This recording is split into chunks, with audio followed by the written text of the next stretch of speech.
Geary, hesitation move for Jordan for three off the rim. And the rebound to Emerson. And a whistle and a timeout by Plymouth State. So the Beacons have narrowed the deficit over the first 3 minutes of the fourth quarter. When we come back, we will have the exciting conclusion of this regulation time in this game against the Plymouth State Panthers. It's Plymouth 49, UMass Boston 45 right here on the Beacons Broadcasting Network.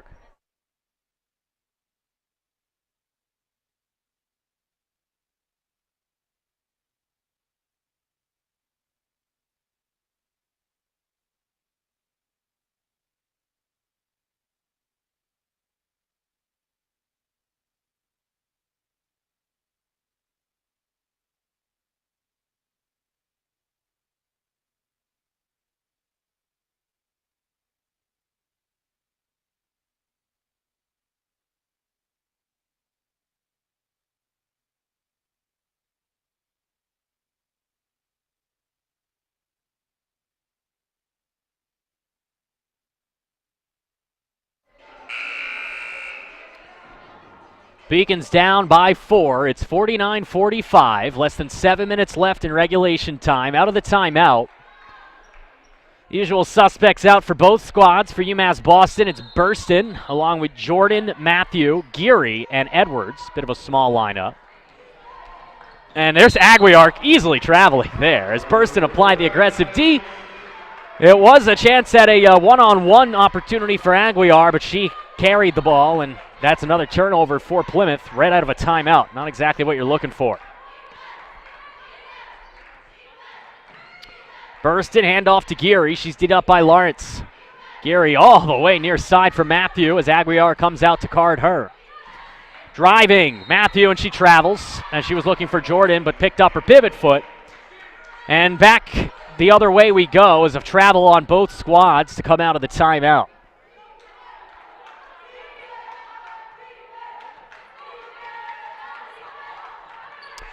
.6:25 to go. Savannah Miller hands off to Schmidt. Schmidt with 4 fouls gives it to Emerson. Emerson, nice crossover to get by Geary and hit it. Nice play by Emerson. A beautiful crossover, an Allen Iverson-esque move, and she regains a 6-point lead for the Panthers. Edwards given space by Schmidt. Instead hands it off to Matthew, and that's 3 seconds on Edwards. She had to be moving. She wasn't. It's a 3-second violation. And for the second consecutive possession, the Beacons turn it over. 51-45, 5:50 to go, fourth quarter of play. Annalise Schmidt D'd up by Edwards. Schmidt far side for Emerson. Cassidy hands off to Lawrence. Lawrence has 9. All of her points from beyond the arc.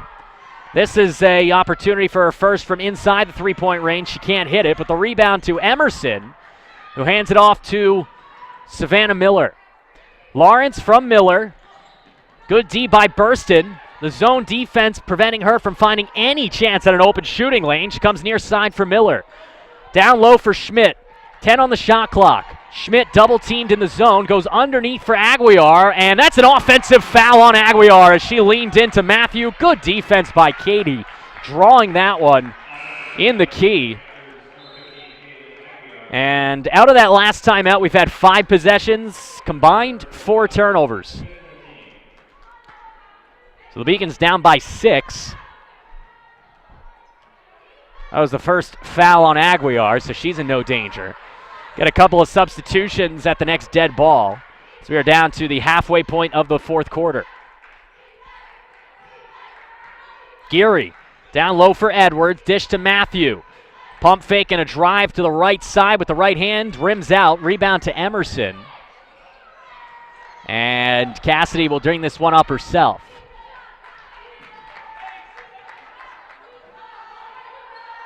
Miller gets a screen from Weiland.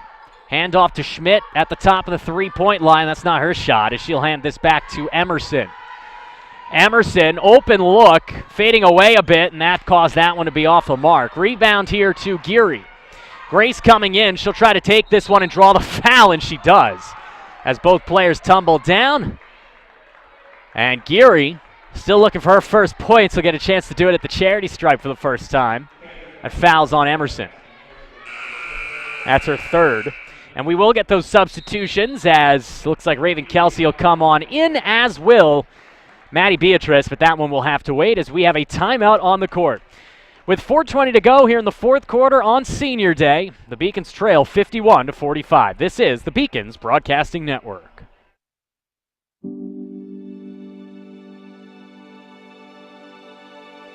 What separates UMass Boston from other schools is the fact that a large percentage of students commute. For me, it takes 2 hours each day to go to and from school, but every second has been worth it because the students that come here are serious about learning, they value their education, and understand where it'll take them in the future. This is what UMass Boston means to me.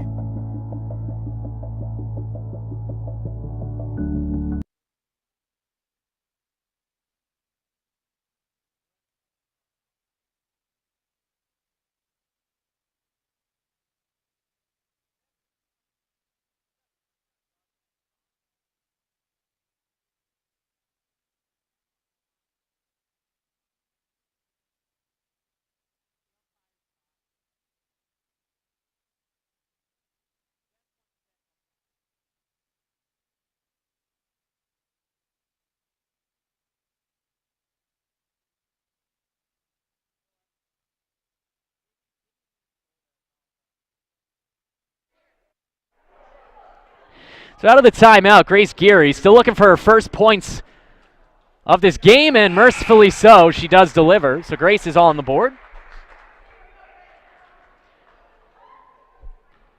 And that's a big one for the Beacons, down by 5, as Grace connects on both. 2 points on the day for Geary as she will take a seat. She'll be replaced out there by Raven Kirksey. As Beacons apply that aggressive full-court pressure that's worked so well, almost stepping out of bounds was Beatrice, but she's able to wade through the defense, find Savannah Miller, who gets it back from Lawrence. Watch out for that ace Lawrence. She is a dangerous threat from beyond the arc. Instead, they come down low to Weiland, who's cooled off here in the second half, and she'll miss.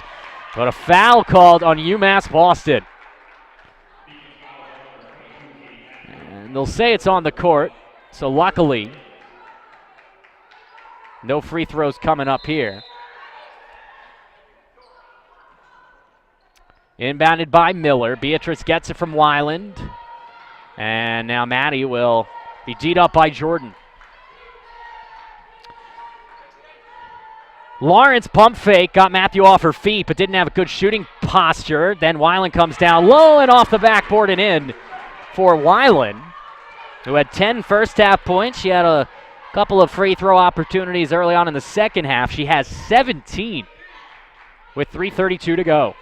Here's Edwards. Katrina, nice job holding her pivot foot, but she was double teamed by Schmidt and Weiland. That caused that shot to be short. Rebound to Schmidt. Here's Weiland, handoff to Beatrice. And Maddie sends it back to Miller to run the offense.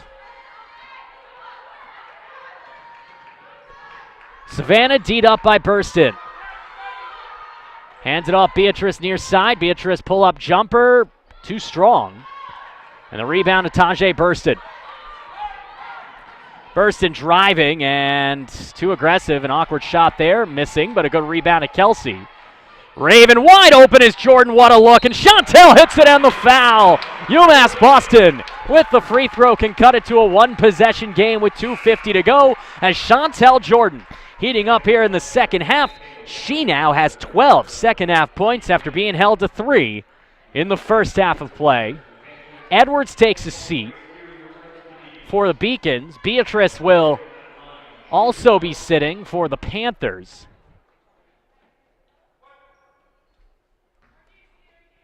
Geary back in for UMass Boston. Jordan missing the free throw, off back rim and out. Matthew can't get the rebound, and possession going the other way. 4-point game now as things have tightened here in the fourth quarter. It's been a relatively tight game the whole way. It was tied at 22 at halftime. A strong start to the second half by Plymouth. Spread things open to the largest lead of 9 at one point. It's down to 4. Here's Lawrence for 3 off the rim. And then Lawrence gets the long rebound. The ace of aces, number 24 in green, Ace Lawrence. She's gotten 3 shots from beyond the arc so far today. And after that miss, she got her own rebound. Snatches that one out of the air. Down low, Weiland. This one comes off of Geary, and they'll give it to the Beacons. I got to side with Weiland there. Looked like Geary was the one that last touched it, but the Beacons will get a break. And with 2:14 to go, down by 4, big possession coming up.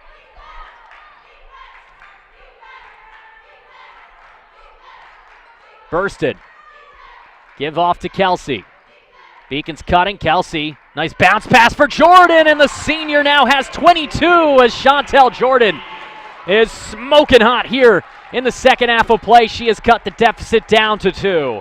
With 1:58 to go, the Beacons are on the prowl. They trail the Plymouth State Panthers 53-51. Timeout on the floor here on the Beacons Broadcasting Network.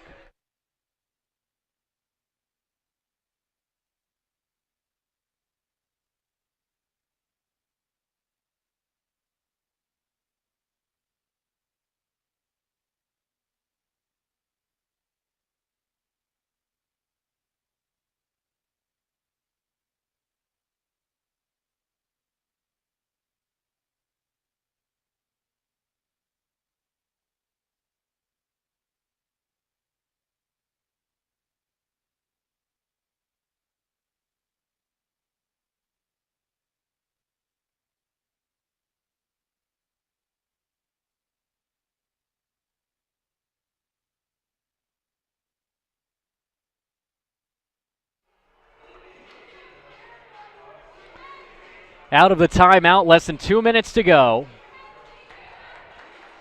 Keep in mind, the Beacons are in the penalty, and so they want to be smart here. Meanwhile, Annalise Schmidt will be the one inbounding it. She's got Miller and Emerson, as well as Weiland in the backcourt. Lawrence is at midcourt, and the Beacons applying half-court pressure. Miller for Emerson. Bounce pass finds Lawrence. Lawrence down low for Schmidt. Schmidt not thinking she wants to take that one. Defers back out towards Miller. 18 on the shot clock. Here's the drive by Miller. Instead pulls back. Hands off to Lawrence. Lawrence has the hot hand from beyond the arc. Gets a screen from Schmidt. Driving in. Pulls back beyond the three-point mark. 6 seconds on the clock. Lawrence will have to take it. Driving. A runner off the rim and out. Rebound taken in by Kirksey. Beacons down by 2. A chance to tie or take the lead. Gary in front, and she's rejected by Cassidy Emerson down low. What a play by Cassidy Emerson. She rejects the streaking guard Geary, and then the ball goes out of bounds off Grace. A huge break for Plymouth, and a tie and a foul, we'll say, on Burston. So with 74 seconds left, that's the third on Tajay. Beacons doing anything in their power here defensively to keep this a one-possession game. Bounce pass from Emerson to Weiland. Weiland D'd up by Matthew. That's an advantage for her, and she shows why. She's got great speed and good size as she connects on the backboard, and that one will make it a 4-point game. Here's Jordan, who's been red hot, trying for 3. Rims out, rebound to Weiland, getting it ripped away by Kirksey, and Raven gets possession and a call and a foul. Savannah Miller couldn't believe it. The foul is called on the Panther point guard, her 4th. And with the Beacons in the penalty, they will shoot some free throws. So a break here. Down by 4. And Raven connects. Her 3rd foul shot of the day. Edwards will come back in for Geary. So the Beacons will have Jordan, Edwards, Kirksey, Matthew, and Burston. Meanwhile, as Kirksey connects to cut it back down to 2, it's 55-53. Miller out there with Schmidt, Weiland, Lawrence, and Emerson, who gets it back to Miller. Beacons in the full court pressure. Panthers beat it, and they beat it well as Schmidt. Beautiful look for Weiland. Now they'll just try to slow things down. I'm pretty sure if I was Plymouth State, I would have taken that open shot there. You're only up 2. Miller to Schmidt. 10 seconds on the shot clock. Driving with the right hand, Miller, handoff Emerson. This is not Schmidt's shot. Weiland will have to hand it off. Lawrence from the parking lot, she hits it. The ace in the deck of cards for Coach Flynn and the Panthers delivers again for the Plymouth State Panthers. And in one of her final games in her collegiate career, Ace Lawrence proves why she has that nickname. Timeout UMass Boston with 18.8 to go, but the dagger right there from Deasia Ace Lawrence as she connects for her 4th three-pointer of the day. So we'll take a look at the replay of that three-pointer from Deasia Lawrence.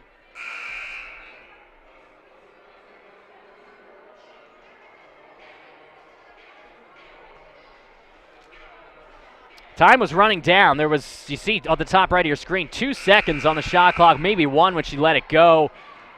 From downtown, punctuated. And just like that, it's a 5-point game. So out of the timeout, Beacons will inbound from in front of their bench. Jordan gets it to Burston. 18 seconds to go. They need a quick shot. They get it to Geary. Grace for 3, and she hits it. Grace Geary gives the Beaconville faithful hope as she gets her first field goal of the day.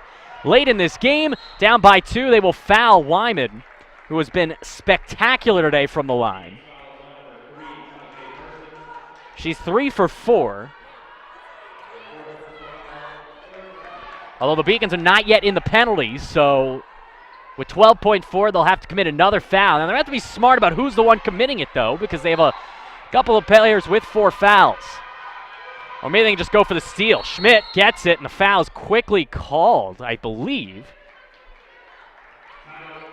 And instead, we're going to get a Plymouth State timeout. So they should put half a second back on the clock, at least in my opinion. No bias intended. And with the score 58-56, the Beacons will have to foul another time here.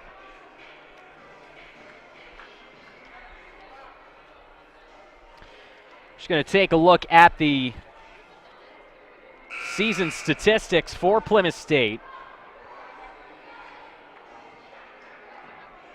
They're all relatively good free throw shooters. Savannah Miller, of the players who have made a contribution today, 50%. She's probably the worst. She's the one who's out there with the worst free throw percentage at 50%. Ace Lawrence, a 65% shooter from the stripe. Weiland at 70. Emerson at 70. And Schmidt at 63%. So Miller with 11.9 to go, inbounding it to Schmidt. And then she gets it right back, and then she's fouled. Is Savannah Miller with 9.1 to go. And the foul is on Geary. It's just her second. So the Beacons will have to foul one more time in order to get the Panthers to the free throw line. You'd love it to be Miller because on paper at least she's the worst free throw shooter. Instead it's Weiland who is the best.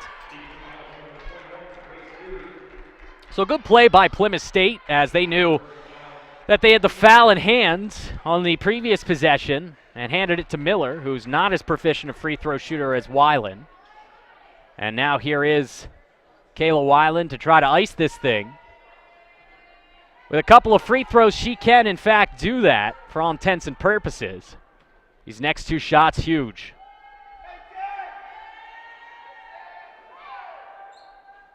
And that one is down. The friendly wall for Weiland as she puts her hand over her chest in exasperation. She's now got 18. This one to make it 2 possessions. And Kayla is nothing but silk on that one. So Kayla Weiland has been the player of the game, no doubt, for Plymouth State today.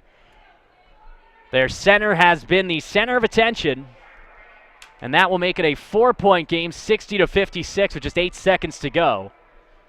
So Beacons will need either a 3-pointer with a foul or a miracle to help them get this one to overtime.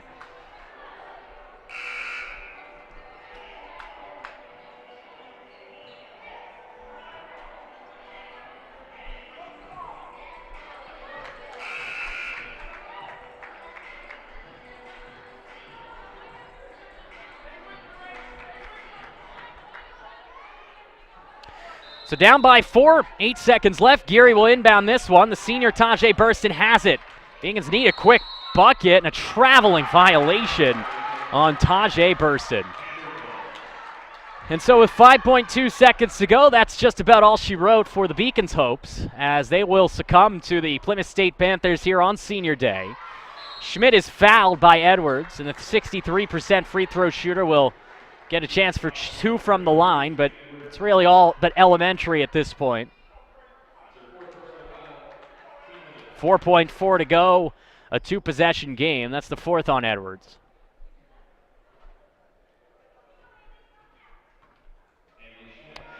So Schmidt, who had 0 points in the first half of play, and 6 in the second, makes it 7.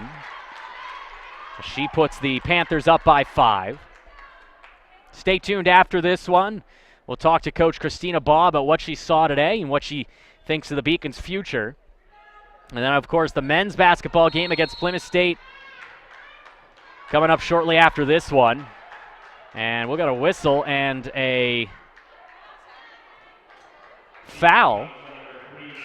And Tajay Burston just fouled out on senior day on a loose ball foul off a missed free throw. And Coach Baugh is going to ask why. Looks like they're going to say she extended her arm on the rebound. But that's the way that Tajay Burston's final home game on Beaconville will come to an end, as she will take a seat with 3.9 to go. And Cassidy Emerson will head to the line for 2 more. In the second half, the Beacons picked up their shooting percentage after a very mediocre first half, but there's too many turnovers and way too many fouls, including 2 technicals in the final 20 minutes. This to make it a 3-possession game with 3.9 to go as Emerson delivers. And the Beacons down by 7 will just walk out the clock here on Senior Day 2017. Gary's last second shot is good! And if they're playing in Vegas and they had a spread on this game, somebody might care about that one. For Grace Geary, I'm sure she does. She had a tough week and a tough day from the field today, but she hits a half-court three-pointer to cut the deficit and the final score to 4. So the final score again, the Plymouth State Panthers 63, the UMass Boston Beacons 59. When we come back, I'll talk with Coach Christina Baugh about this game and this season right here on the Beacons Broadcasting Network. This has been a year of growth for me, but more importantly, a year of growth for the University of Massachusetts. When I originally was elected to the position, I said that this was my dream job. It's an opportunity to lead a great university, a university that has dramatic impact. A lot has happened. It's been an exciting year. We have had record enrollment. We've had record selectivity.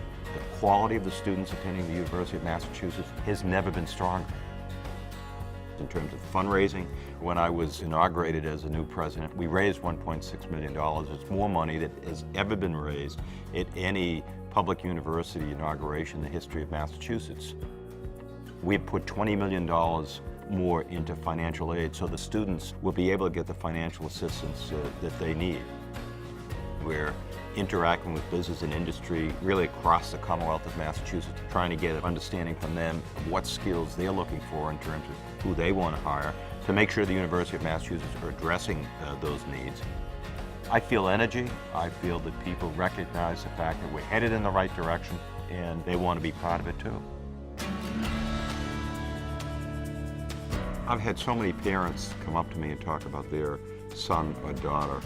And I remember talking to a parent who had immigrated from Cambodia, and literally tears in his eyes as his daughter is graduating. Those stories are just over and over and over through all of our 5 campuses. There's an indisputable momentum that the University of Massachusetts has right now. All you have to do is visit the campuses and see the quality of the students, the quality of the faculty, and see the enthusiasm. We've made an awful lot of progress.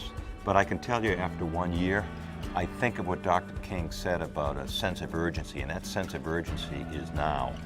I'm committed to making sure that we keep this momentum going. I'm committed to fighting for the University of Massachusetts in every way that I can, with every fiber that I can, so that we can get to where we want to be, which is the best public university in America. Now is our time. UMass literally can change the world.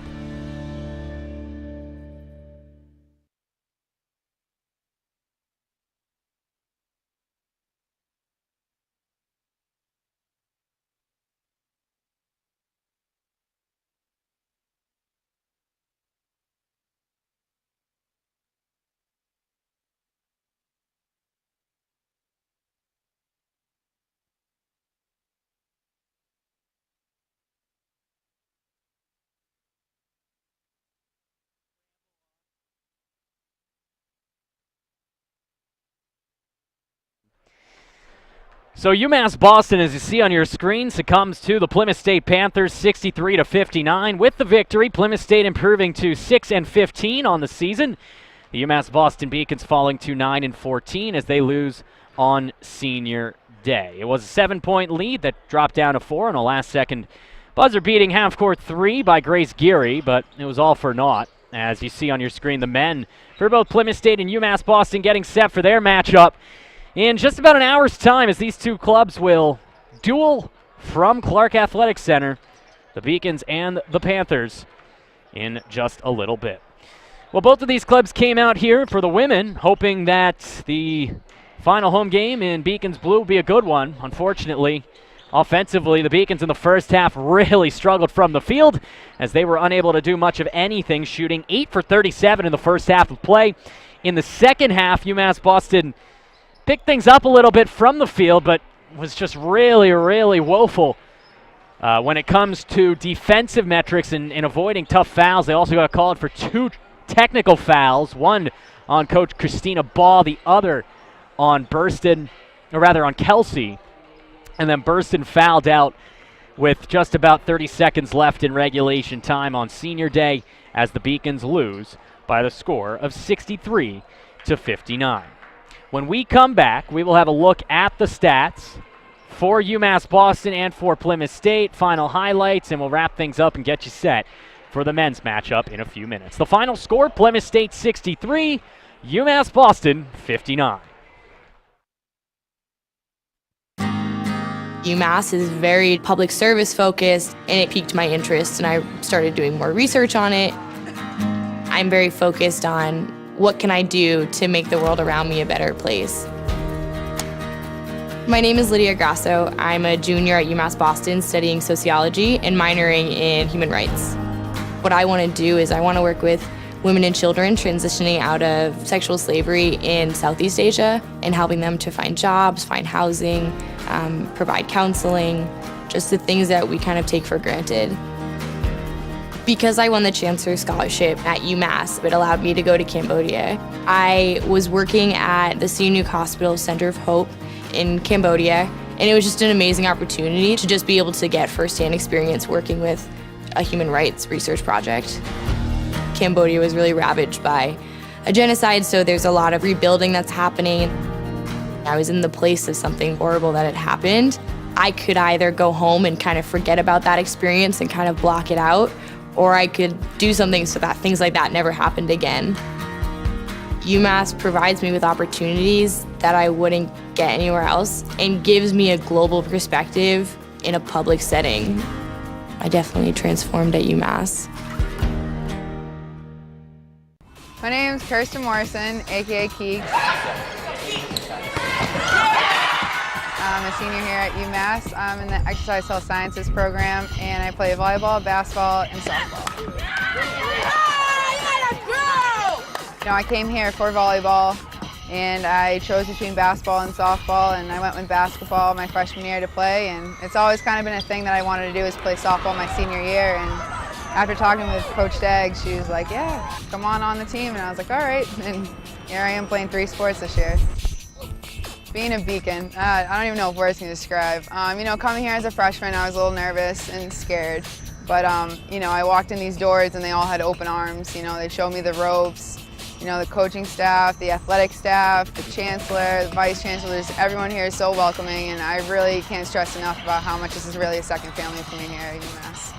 I'm at my 1,000 points this year.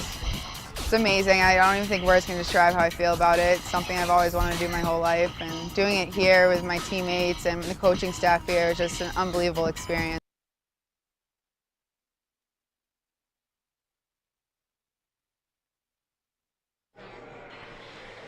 So UMass Boston falling 63-59 in game one of our doubleheader. Let's take a look now at the final team statistics for the Beacons and the Panthers here on the Beacons Broadcasting Network. You see there, Beacons fall to 9-14 overall. Just 28% from the field today. 10% from beyond the arc.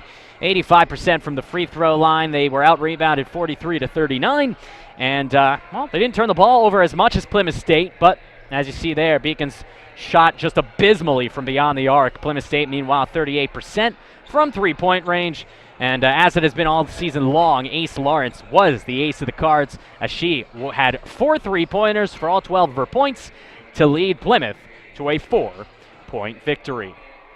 I'd like to thank our production team here on the Beacons Broadcasting Network as we wrap things up. Producers Seth Orensky, our directors Elizabeth Glavin and Rachel Maslak. Pepper Baker was on instant replay. Their camera operators Gigi Braga, Carly Robinson, and Eileen Shee. And, of course, myself, John Skudras. For everyone else involved, we'll be back in a few minutes' time for Game 2 of our doubleheader between Plymouth State and UMass Boston. This has been a Beacons Broadcasting Network production. Stay tuned for Game 2. Here on Senior Day, it's your UMass Boston Beacons at 12-10, hosting the Plymouth State Panthers at 10-11.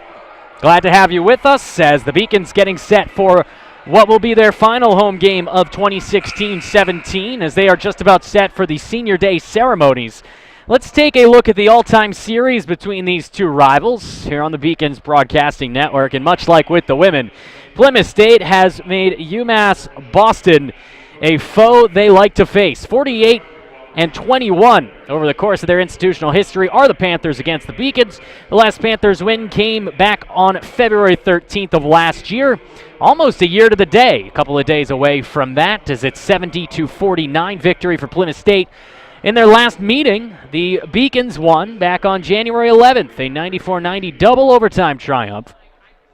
And Jason Harris, the head coach for the Beacons, was actually the interim head coach at Plymouth State back in 2007 and 2008. Let's take a look at the statistical outlook for both of these clubs here in 2016-17. As you take a look there, UMass offensively a much more proficient team, 76.7 per game, but they do allow a lot of points, 75.7. Field goal percentage, both teams relatively equal, 43.8 for the Beacons, 43.7 for the Panthers, and then on three-point field goal percentage, 34% for UMass to 33.3 for Plymouth State. They are introducing the seniors here on Senior Day, and for that we take a look at our team leaders as they welcome Iser Barnes onto the court, a 2-year member of the men's basketball team. Barnes not on the team leaderboard, but Sam Freeman is. He leads the team with nearly 18 points per game and a 55% field goal percentage. Dan Powers is your snipe shooter from beyond the arc. He's shooting at a 40% clip, and Neil Cesar is your best free throw shooter at 77%. Meanwhile, keep an eye on, and all eyes should be on, Jack Preston. The 6'6 senior from Nashua leads the Plymouth State Panthers in points, field goal percentage, rebounds, and dunking pregame. He put on a little bit of a show during warm-up, slamming that ball a few times for this Beacons faithful crowd. Of course, I mentioned the senior class being introduced here. Iser Barnes, Neil Cesar, Careem Kirksey, Dan Powers, William Butts, and Sam Freeman, all graduating after this year. And so that is one hefty list of 6 players, all of whom make significant contributions to this UMass Boston roster.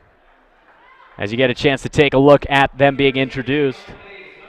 They've already introduced Iser Barnes, who in his 2 years with the Beacons appeared in 44 games, starting 24 of them, shooting over 40% in a Beacons uniform and averaging over 22 minutes per game. Meanwhile, Neil Cesar, native of Randolph, somebody to It's going to be missed because he was so good from beyond the arc. Shooting over 30% from deep this year. The man you're looking at now, or at least looking at the team taking a peek at him, that's Careem Kirksey. Only played 1 year, but one of the most integral parts of the success for the Beacons under Jason Harris. Transferred from MCLA, where he was a 3-year player. There is Dan Powers, the one shaking hands with Jason Harris. Dan, a 2-year member of the squad. Like I said, one of the best three-point shooters in the Little East Conference, and in 47 games, he combined for 494 points and over 1,370 minutes.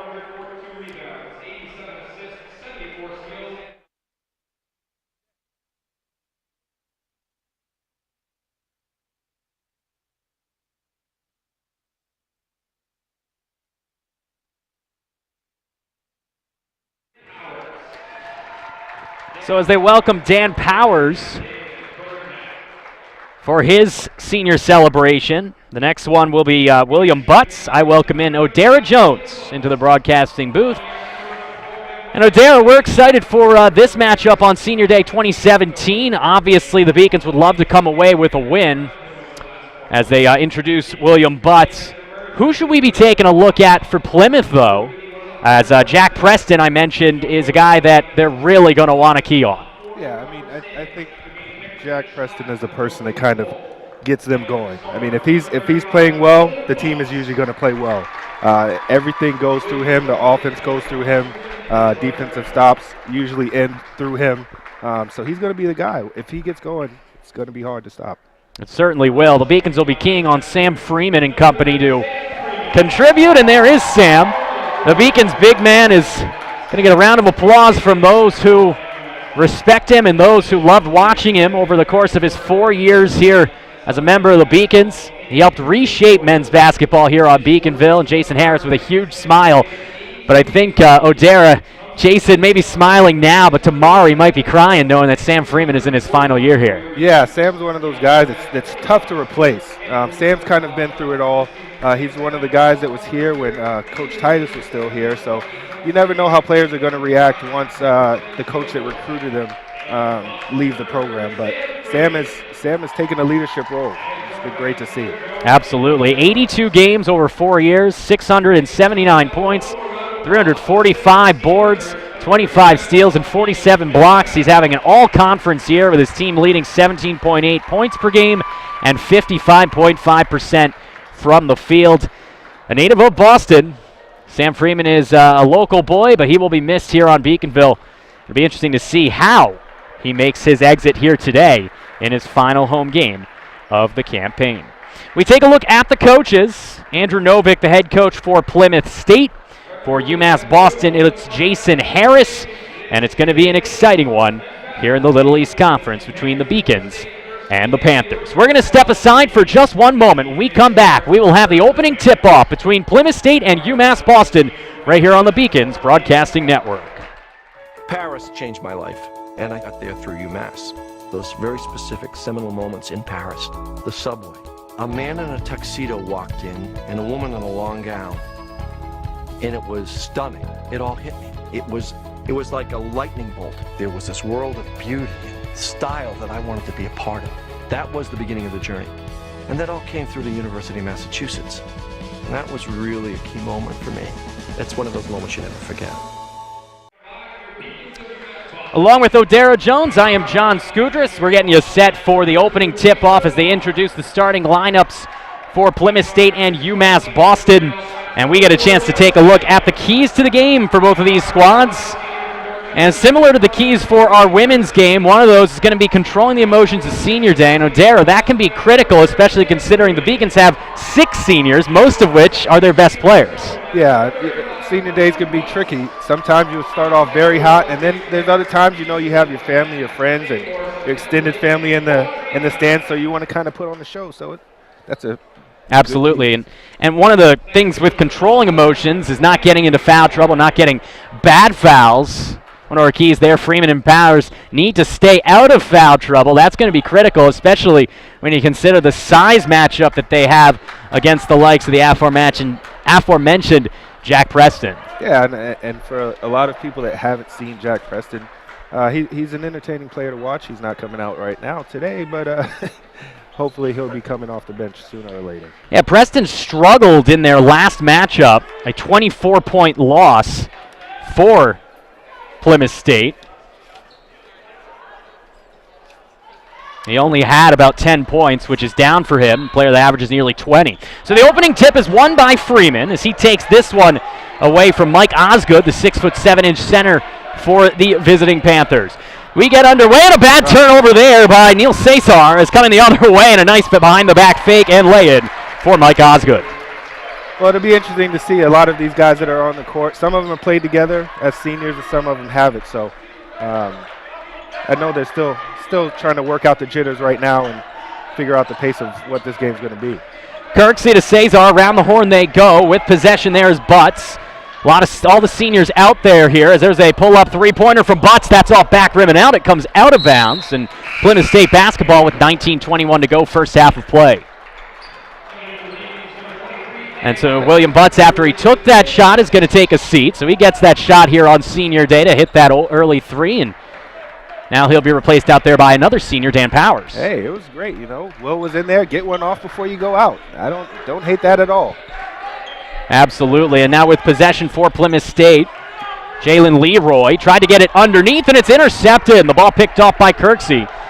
And so the Dorchester native hands things off to Barnes, and Iser will run the show offensively. Gives it to Powers. Around the horn they go near side. Pump fake there from Cesar. He drives and then gets it taken away yet again. Second turnover for Neal in the first three possessions. Wow, that's tough start. Tough start for the senior, but I'm sure he'll pick it up and get it going here pretty soon. Osgood misses on the three-point attempt. Very early on, Beacon's down 2-0. The women's squad had a couple of bad turnovers early in their match, falling behind 5-0. They did climb back to tie it at the half before succumbing by 4. Meanwhile, Powers goes down low to Freeman. Freeman double-teamed, using all the strength he's got to put it up and get fouled as Sam Freeman will head to the charity stripe for 2. That was a good entry pass to get Sam the ball in the spot that he's good at. I mean, he scores at a high rate down there, so good way to start to get the big man involved. Freeman, obviously the team's leading scorer and one of those players that the Beacons are going to have to rely on as he connects on the first free throw of the afternoon.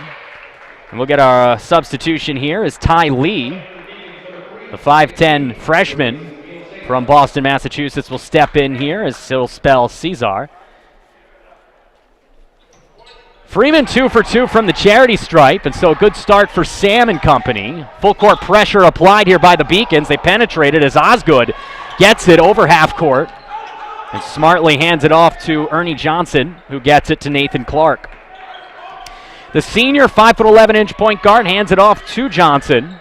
Around the horn they go as Clark gets it back, looking for the cutter. Instead, he hands it off on a nice no-look feed to Kieran Beck, who then gets it to Johnson, but a traveling violation on Beck, and a turnover just 2 minutes in. It was a great defensive possession by the Beacons. They were able to slow down Plymouth State and some of the things that they were trying to run, so good defensive start there.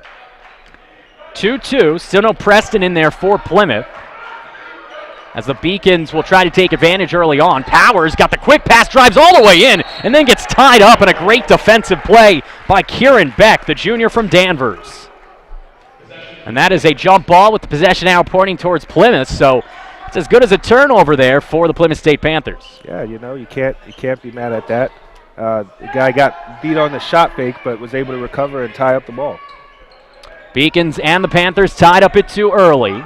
Johnson, nice feed as Beck puts it up, but off the side of the rim and out, and Powers leading the rush in transition, 3-on-2. The numbers devolved, and so he's got to set things up again as he hands this off to Ty Lee to run the show. 20 seconds on the shot clock, and then Ty dribbled it off of his leg and almost lost it back court. Lee to Barnes, hands it off to Powers, no-look feed, and unable to contain it initially there was Kirksey, but his pull-up jumper from just inside three-point range is good. It's 4-2 Beacons. Half-court pressure here. Beacon's playing man-to-man here in the first half of play. Osgood. And then from downtown, there's a three-pointer from Jalen Leroy. Rebound to Beck, but it's stripped away by Powers. Freeman eventually comes down. The Beacons with possession. So the Beacons up by 2, 4-2. Ty Lee, the freshman, has it. Down low to Freeman. Freeman on Beck, and he gets his pocket picked by Kieran Beck. Nice play by 13 and Green. And coming the other way now are the Panthers, Nathan Clark. Jalen Leroy, and then gets it near side for Johnson. Senior from Springfield back outside for Clark. Drives in. Awkward pass there, but connecting with Leroy. Jalen D'd up by Kirksey. Leroy, double crossover move and gets the foul. And that foul is on Kirksey, his first. Way to be patient. He was patient, looking for a guy to get open. No one got open. Just forced the issue and tried to get to the basket. And so with that patience, Plymouth will inbound it here. Clark running the show. Fresh shot clock, 30 seconds, as Osgood comes near side for Clark. Nice hesitation move and a beautiful drive by Nathan Clark as he goes around the D and ties it at 4. That was a quick move. I think he kind of surprised Ty a little bit on that one. Ty closed out on him, and by the time he closed out, he was already gone. Beacons still getting their sea legs defensively early on against Plymouth. A team that they beat just last month as Powers comes in, and that is an offensive foul on Dan Powers. Great defense. Great defense. Dan's like a runaway train sometimes, you know. He gets going, he's hard to stop. So that's a great job stepping in there and taking the charge. That foul was on Kieran Beck as we will have our first timeout of the game. We are 4 minutes and 13 seconds into the first half of play. It's Beacons 4, Panthers 4 here on the Beacons Broadcasting Network. University of Massachusetts Boston. It's just minutes from downtown, and the Princeton Review calls it one of the best values in the country.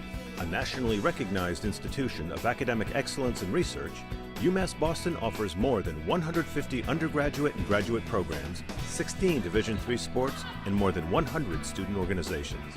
To learn more about the opportunities waiting for you at UMass Boston, visit in person or online. UMass Boston, a research university with a teaching soul.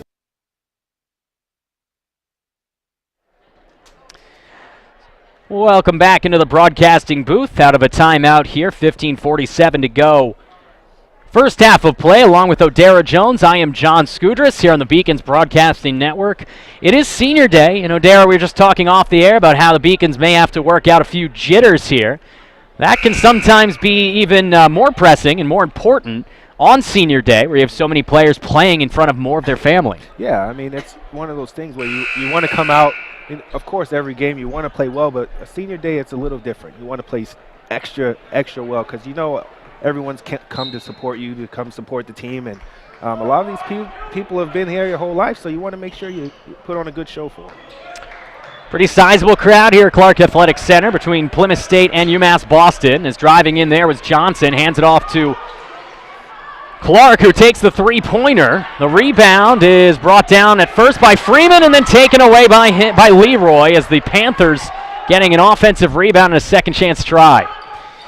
There's Osgood with the between-the-legs dribble and off the backboard it out. So the big man, Osgood, showing a little bit of dangles there. That was a good move. Definitely a good move. Here's Powers. His shot is off the mark, leading the team in three-point percentages, Dan. But didn't have it there as Clark brings things up offensively. We will see Jack Preston making his first appearance momentarily as he is waiting to check in. Here's Osgood, dishes it out for three-pointer from Johnson, rims out, rebound to Freeman. That's a great pass in, great look out. You got to make those shots to win games like this. Beacons with possession. Ty Lee hands it off to Powers. Powers wide open near side is Kirksey, and he drills it. Baseline three-pointer for Careem Kirksey, and the Beacons are up 3, 7-4. As you see, one end, they come down in the same exact play, throw it into big guy, kick it out. They miss it. The Beacons come down, do the same thing, and make it. Clark gets it to Leroy. Driving by the guard, that was Sanchez, but missing the runner. And Lee with the rebound brings it up himself. Powers now looking to go down low to Freeman, and he does. Sam goes through two defenders but loses it, and it went off his knee. So Sam Freeman, nice power move, but just couldn't keep possession of the ball. And that is another turnover for UMass Boston. You see the Beacons trying to get all the points they can before Preston checked into the game. Now he's in the game. Let's see how he comes out. Dason Sinelli also in for UMass Boston. As you saw Preston there, the one that just passed it. Now he gets it back down low, and a great defensive play by Alex Sanchez to pick Preston's pocket. That's a great steal for UMass Boston. There's a look down low. Kirksey flying up like Superman to make the catch and the bucket. Great catch. Great finish on that one. Careem Kirksey, 5 points in the last 60 seconds or so. He's D'd up on number 22, Curtis Arsenal. He goes down low to Preston, who's double-teamed. He almost turned it over again, gets it back, and can't hit. He gets his own rebound, can't hit again, and Sanchez, that was actually Sinelli who punched it away. Kirksey gets the rebound. So far, so good for the Beacons as Kirksey takes the three, and that one rims out. Well, that's what I wanted to see how Preston came out. It's sometimes a little jarring if you've been starting for the whole year, and then one game you're just coming off the bench. You kind of feel like you're behind, but. And now here he is going right around Dan Powers like he's a traffic cone. Yeah, that was quick. That was a quick move. He's good. He's a great player. Preston's played in only 17 games this year, averaging 18 points a game in 22 minutes a game. As that one is a foul on the court, and the call is going to be on Clark, his first. So we'll get a substitution for the Panthers. Checking on in here, number 21, Nick McGregor, and number 10, Colin Sullivan. A couple of New Hampshire natives. As Kieran Beck and Nathan Clark will take a seat. Here's Lee, handoff to Sinelli. Nice look down low for Freeman. A beautiful pump fake, but couldn't finish. That was Kirksey who couldn't finish, and that one comes out of bounds. Careem Kirksey early on, very active for the Beacons. He's playing well today. He came out. He was one of the ones that was able to control his emotions. So he's been flying around the court today. Beacons have a small lineup out there against Preston and company. As you see, there's Ty Lee D'ing up the point guard. That's Leroy. Also out there, Alex Sanchez. Kirksey, who gets the steal on a good defensive play by Lee, and then dives to the court, and he's going to try to get the timeout. He cannot, as it's a jump ball, but the Beacons do keep it. So a good turnover forced by aggressive defense from the Beacons. Great job by the young fella, Ty Lee. He's down, ready in the defensive position. Coaches tell players to stay in the defensive position. Sometimes guys bring the ball right in front of your face. That's what happened on that possession. So the Beacons, with that undersized lineup, showing that speed can indeed kill. As Barnes hands it off to Powers. 12-12 to go, first half of play. Beacons up 9-6. Along with Odera Jones, I am John Skudras. There's a nice driving runner up and in there. A beautiful play by Lee. So he does it defensively and then gets involved offensively as well. You like to see that from the young guys. The Beacons right now have 3 freshmen out on the court.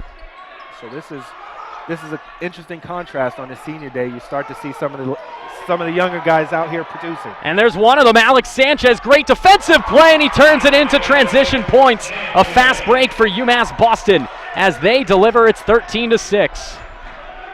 Plymouth State wants to make sure that they slow things down a little bit. The game's kind of getting towards the UMass Boston pace. You want to make sure you get a good shot on this one. Pump fake there by Johnson, driving with the right hand. Good rebound rising up Sinelli, and then that's out of bounds. Off of Plymouth State is trying to save that one. Was number 2, Ernie Johnson, and we have a timeout with UMass Boston up 7. So 11:21 to go, first half of play. Beacons Broadcasting Network, it's UMass Boston 13, Plymouth State 6. We're going to a commercial break. We'll be right back after these messages. Celebrate the soggy shoes and the slow starts. Celebrate the lessons learned along the way.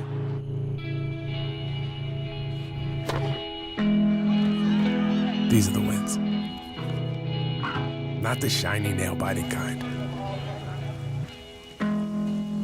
These are the last a lifetime kind.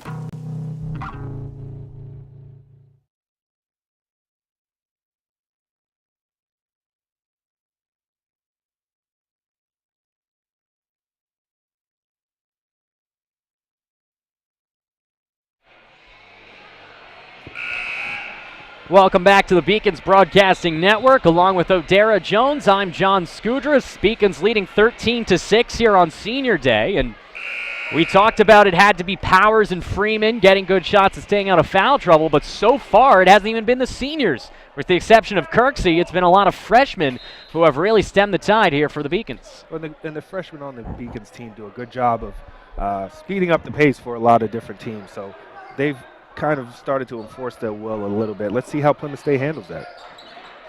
13-6, Beacons with the offensive possession out of the timeout. Sanchez, what a crossover as he absolutely torments the ankles of Johnson. There's a three-pointer for Barnes off the mark. Kicked back out to Sanchez. Oh my goodness, that's a tornado in sneakers out there. Wow, that was that was impressive. Barnes driving, ooh. Oh, He hesitated, didn't know what he wanted to do, and now Preston, backhanded feed, far side, and then getting up and in, and somehow not getting a foul call there was Arsenal. So the Beacons try to pick it back up, and that is going to be a blocking foul on Preston, so good news. Beacons try to get him into some foul trouble, and heading to the charity stripe for two will be Dan Powell. Well, I'm going to say underneath. Wow, I definitely thought that was going up, but we didn't get the NBA continuation today, I guess. Not quite. The NBA continuation, he could have taken it from half court. So here's Barnes handing it off to Sanchez. Nice bounce pass, but Freeman couldn't handle it. Break for the Beacons as Johnson kicks it out of bounds. 5-point game right now, 10.5 to go, first half of play. Beacons get it in to Freeman, who hands it right back off to Lee. Ernie Johnson on him. Another bounce pass as Preston guarding one-on-one with Freeman. What a matchup! And a foul called. If that's on Preston, that's his second. And it looks like they might catch a break and call it on Arsenal, and they do. If anyone remember seeing the first time these two teams played, Sam and Preston went out at it. I mean, it was a good game back and forth, and as basically whoever stayed out of foul trouble was going to win. Freeman hits his first. He's now 3 for 3 from the line. Of course, that won a victory for the Beacons in overtime, a high-scoring affair, and so far well, not so good on that. Good for the defenses, at least for the Beacons. They've allowed just 8 points in 10 minutes of play. As Freeman hits both, puts the Beacons back up 7. With possession now, back in the game, Nathan Clark. He's D'd up by Lee. Osgood down low to Preston. Preston dishes far side. Freeman tried to draw the foul. He fell down, and all that did was allow Preston an open chance. He is fouled. I believe they're going to call it. It's either Sinelli or Barnes, and it is Dayson Sinelli. And so with 10:04 to go, heading to the charity stripe is Preston. That was a great pass out by the big fella. Passed it out to him, got it right back, went up, now he's going to the free throw line. It was good basketball. See if he can take advantage as Preston way short on that one. Jack on the year is a 57% free throw shooter, now 82 for 144. So not particularly adept from the charity stripe, though he hits the second, and he cuts the deficit down to 15-9. Halfway through the first half of play. Full court pressure here for the Panthers as Sanchez is so quick, just goes right by them. Finds an open Lee, and he will reset and set up the offense with 15 to go on the shot clock. Good decision by the young point guard. Screen from Freeman. He finds Sanchez far side, who tried to bounce pass it inside for Sam and couldn't find him. Turnover there. Here's Ernie Johnson. Johnson drives right by. Good play for Johnson as he switched from left hand to right hand in midair and hits it. It's 15-11. Great move. It's a good job getting those guys to they turned the ball over. They made them get back and have to play defense. They didn't play defense. Beacons see Lee double teamed at the three-point line. Went to Dayson Sinelli and then back down low for Freeman. Preston got in and a beautiful save from Preston, but Dayson Sinelli rises above the trees to re-grab possession. A good look far side for Sanchez, down low Freeman, and a good defensive play from Preston, avoiding the foul and blocking the shot, but then Sinelli sends it right back to Johnson, who does get possession. A great job not giving up on the play by Plymouth State. I mean, it looked like Sam Freeman had a wide open layup. Preston came out of nowhere, blocked the shot. As Preston banks that one in. Banks open on Saturdays in Beaconville as they have cut what was a 9-point lead down to 2. With 8:46 to go, first half of play, the Beacons clinging to that one-possession lead. It's 15-13 UMass Boston right here on the Beacons Broadcasting Network. I'm the first undergraduate alumnus to lead this university. I'm very proud of that. I was literally able to transform my life because of the University of Massachusetts, and I want that for every single student that walks through the door.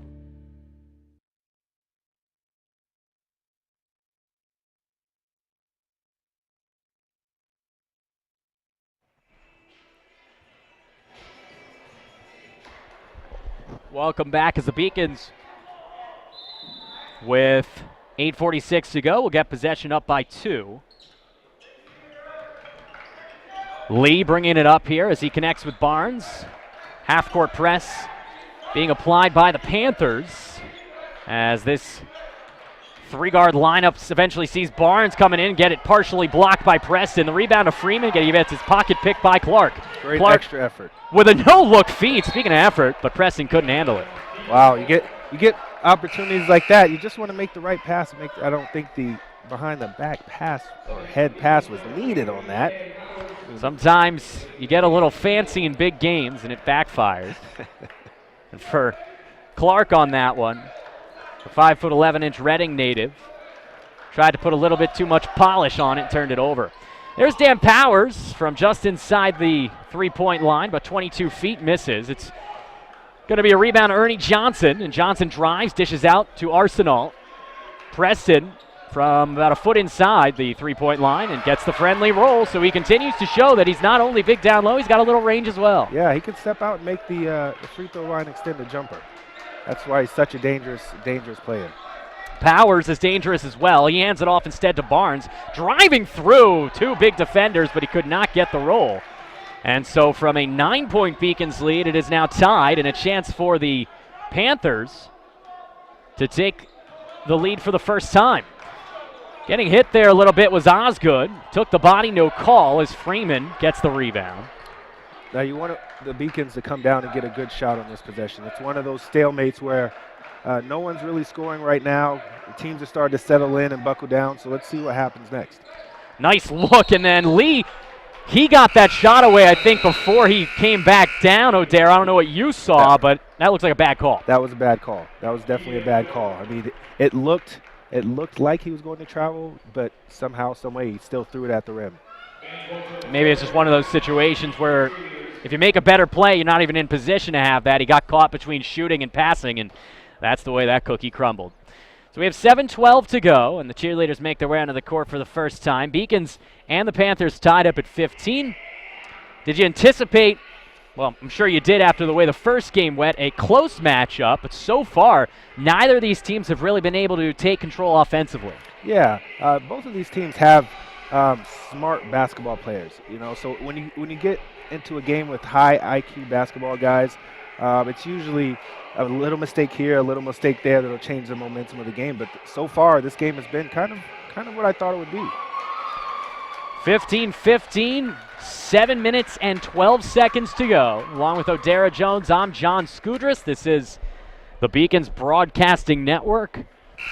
Here on Senior Day, the final home game of the season for Jason Harris's UMass Boston Beacons, and they'll come out of that timeout with a little bit of a change as Kirksey comes back in for Sinelli, and so he'll be out there with the guard tandem of Lee and Barnes and the other forward powers and their center Freeman. Meanwhile, they'll be countering a very fast lineup for the visiting Panthers as you have Clark and Ernie Johnson as well as Jalen Leroy. This is the starting lineup with one exception as Jack Preston is in there. Osgood as well in the front court. Plymouth State's doing a good job of making the defense move. I mean, sometimes you get the easiest shots by just moving the defense back and forth, and that's what they're doing. They're getting the ball moving. Johnson pump fake down low, Preston. Preston triple team, still takes it and makes it. Freeman has no answer for the strength of Preston down low. He's dangerous. He's dangerous. And the thing is, I mean, you can get physical with him, but you don't want Sam Freeman to get in foul trouble early on. So you really have to be very, very cautious. Here's Powers driving, awkward shot as he was off balance, trying to draw the foul. And now up by 2 with a lead for the first time. The Panthers will look to build on it. Look for the look for Plymouth State to go down and try to get it down to Preston again. I mean, if it's working, keep feeding the big guy. There is Preston. Nice spinorama, and then he loses it. Mercifully so, it comes right over to Clark. Johnson, hesitation right by Kirksey, and lays this one up and in. Good move. Great move to get to the basket. Preston cleared out, opened up the lane. Easy layup. 19-15, Beacons trailing by 4. Couple substitutions, including Sinelli and Sanchez awaiting.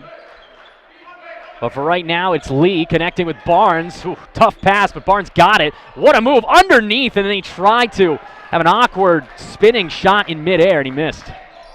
19-15, Clark with possession. Beacons have not gotten a field goal in a couple of minutes' time. Yeah, they've struggled in the last 2 or 3 minutes getting a shot. Maybe this is what they needed. That's a good defensive play, as you said, O'Dara, as Barnes hits his man. That's Lee, and gets the friendly roll high off the backboard. Big turnover there, and sometimes you need your defense to create offense. Absolutely, absolutely. When things aren't going right on offense, buckle down on defense and see what happens. See if that trend continues. Osgood near side. Ernie Johnson almost slipped. That would have been a travel. Instead, Ernie is smooth as silk from beyond the arc as he hits that three. It's 22-17. So Ernie Johnson, couple of buckets in the last minute or so. Lee with possession, picked up his dribble, hands it off to Powers. 4:44 left first half as that one is turned over by Powers to Osgood. And the big man's got moves behind the back, around Freeman, all the way in, and true. My, oh my. Wow. That's not Jack Preston. That's the sophomore from Nashua, Jack Osgood. Wow, that's a tough move. He went end to end. No one stopped him. No one stepped in to take a charge. That's what happens. An easy basket at the rim. 24-17. All of a sudden, the Beacons can't buy a basket, and that lead continues to soar. The Panthers are on top. We're going to go to a quick commercial break. When we come back, we'll have the conclusion of this exciting first half of play here on Senior Day on the Beacons Broadcasting Network. I did receive a non-athletic scholarship upon entering school.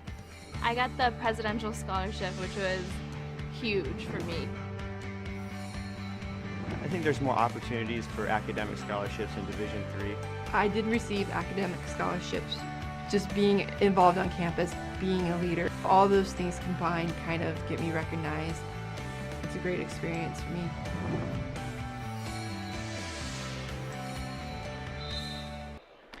So out of the timeout, Beacons inbounding this. Couple of substitutions. Sinelli and Sanchez are in.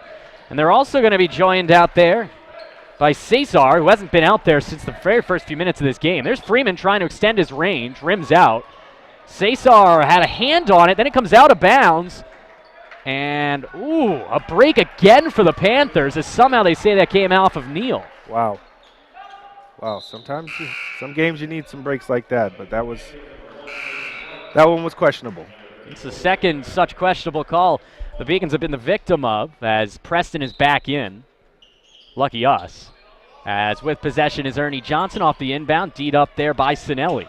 It's 24-17, 4 and change to go, first half of play. Clark gets the feed from Johnson. Right back to Ernie. He showed his range already, and that one rims out, rebound by Powers. So a heat check there for Ernie, and then Powers almost turned it over. Persevered enough to get it over to Sanchez, who's so quick. Can't hit it there. And he's not going to like the call, as that is an offensive foul on Alex Sanchez. And another turnover for UMass Boston. Wow, that one's a tough one. You know, it was definitely a charge, but you know, you hate to see those. Those are such bang calls that you never know. Like, could have been a charge, could have been a block. It was very close to the semicircle underneath the basket that would have negated a charge. Nonetheless, they're 3 feet away. We're about 300, so we'll take their word for it as the Beacons trail 24-17. Another timeout here on the court, along with O'Dara Jones. I am John Skudras. UMass Boston coming into today's affair, still holding out hope that they can turn what has been a up and down season around, a roller coaster ride, if you will. Little East Conference tournament coming up shortly later this month, and As long as you can perform and get hot down the stretch, it's like any sport at any level. If you're hot going in, who knows what can happen. Yeah, that's why tournaments are so interesting. You know, it's sometimes you have to take the records out of the equation and just focus on those 4 days. It's all about who gets hot at the right time. We've seen it so many times, teams running the table or at least winning a couple of games in tournaments that they weren't expected to. Sure, very few thought the Villanova Wildcats would win the D1 tournament last year. But here they are, defending champions. Yep. Meanwhile, Beacons would love to turn this first half around. Unfortunately, though, with just 3:30 to go, they can't get out of their own way with regards to turnovers. We'll see if they can get it done defensively again as Clark is D'd up by Sanchez. Arsenal gets a nice bounce pass. Fadeaway jumper rims out. A little too strong for Curtis Arsenal. The Beacons are going to need to get a good shot. They're struggling a little bit on the offensive end. Let's see if we can get something going towards the basket, throw it into the big fella, see what happens. But or you could take the wide open three. Neil Cesar, he takes the three, just as you said. Right, it's just as you draw it up. Odera Jones, 3 minutes left. The Beacons cut it to 4. Just to 2 possessions now, and ooh, the coaching staff wanted the turnover there, but Cesar turns a little good offense into good defense. When you see what happens when you make a couple shots, everything else starts being that much more aggressive. Let's see if the Beacons can get anything out of this. Half of this game is confidence as Preston has it. D'd up by Freeman. Another spin move by Preston, and the underhanded lay-in is good for Jack Preston, a man among boys underneath for Preston. He just makes it look so easy.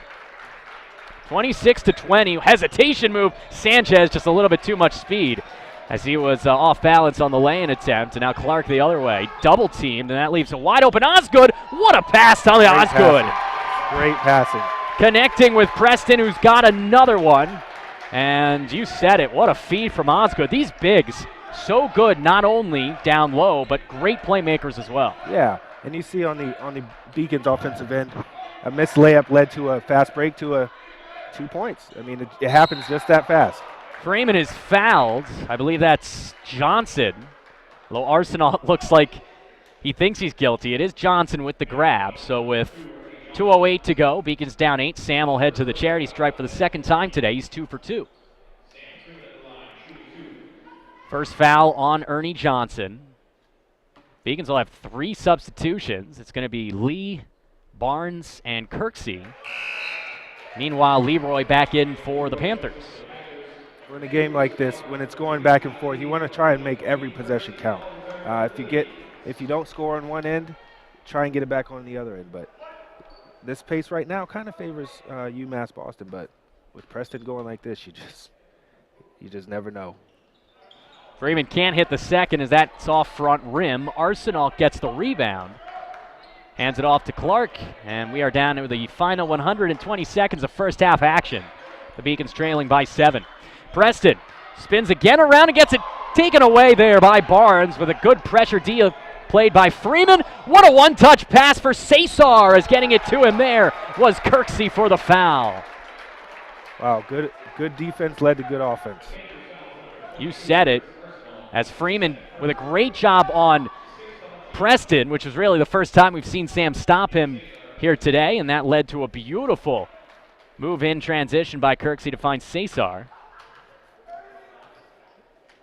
This very guard-heavy offense for the Beacons. Would love to get more involved down low. As Neil will try to make it 2 for 2 from the charity stripe. And you look back at these free throws early on. The Beacons have gone to the charity stripe a lot more here in the first half than the Panthers. They could be key. And sometimes that's what you need, especially when you're having a hard time scoring on the other end. You don't get a score, but you get a chance to go to the free throw line. Sometimes that can keep you in games just by being able to make free throws. Osgood, what a catch by Preston. Is that Preston or Jerry Rice down low? He makes a beautiful one-handed grab of a hard pass from Osgood. And it's back to 7, 30-23. That big fella's working down there. He's getting anything he wants right now. He's feeling good. Freeman has some trouble there with Preston, but he turns it into success. Spinning to make that jumper, and he cuts it back down to 5. Sam may be struggling a bit defensively against Preston, but offensively he's putting together a nice first half. There's Osgood from the free throw line, rims out, rebound by Kirksey. And the Beacons have a chance with less than a minute left now to cut it to a one-possession game. Lee finds Freeman at the free throw line. Barnes open for three, and he rims out off the back. Kirksey clearly over the back. Yeah. As he leaped all over Clark on that one. You like the effort, you hate the foul, but hey, you know, at least it's not going to cost him, you know. That's his second with just 45 seconds left. Jason Harris is going to say, don't risk it, Careem. Come on, we'll get Dayson Snelly in there for you. And don't get that third foul in the first half. That's just good coaching by Harris. That's the last thing you want. No, especially with the key guy. As Leroy can't hit the three. Rising up is Osgood, but coming down with it is Lee. 30-25, 30 seconds left. Beacons, they want to. They can wind down the clock a little bit here. I think Barnes is just going to try to find a good shot. Instead, he gets rejected. It's the first block of the game for Preston. You see Preston again making a difference on the defensive end. We've seen what he can do on the offensive end. He can also do it on the defensive end. Arsenault will take a seat as Johnson comes back in. Freeman hands it off to Lee. One-handed runner off the mark, and that was going to be an easy rebound for Osgood. So now 12 seconds left. The shot clock's unplugged. The Panthers can hold for one. Ernie Johnson's a great shooter. They'll probably want him to take it. With 5 seconds, he drives. The runner is up and in. Ernie Johnson, a huge first half, as the clock will expire before Lee can get that one away. And just like that, the first half comes to an end. So the score, the Panthers 32, the Beacons 25. We'll be back here on the Beacons Broadcasting Network.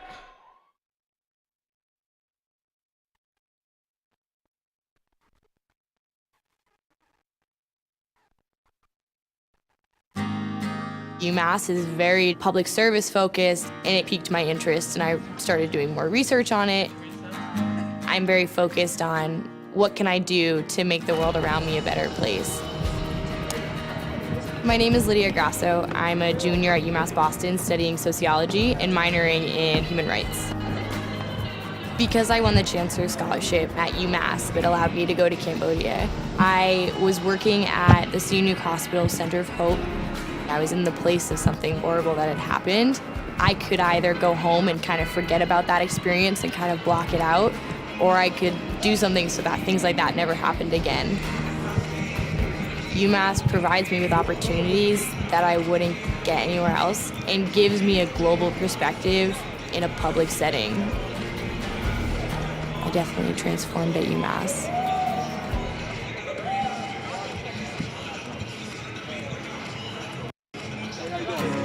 Psychology is about understanding the individual and understanding the mind. The main reason why I want to combine psychology and business degrees is because I want to understand the business decisions that are made. I'm Nurcan Çelebi. I'm from Turkey originally. I'm a senior at the 5-year BA to MBA program at UMass Boston. I think in management, the biggest mistake you can make is to not listen. So I want to be able to step into a company and say, here's what you're doing now, and here's how you can improve it. I moved here when I was 16 for high school. Moving from Turkey, it was a rough journey for me because when you don't really speak the language that well, and when you don't really fit in.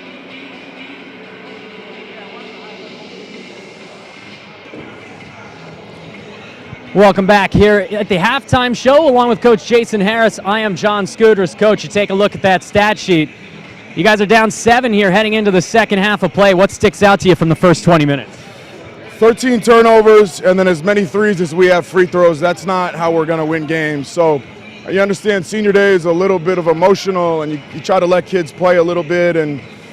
But second half here, we're going to have to, cut that out now, and hopefully guys got all their feelings out, and we're going to have to really hunker down here and focus if we want to get the 4 seed and win today. Absolutely. Now we've seen your freshmen really grow over the course of the year. Sanchez and Lee look pretty good in that first half.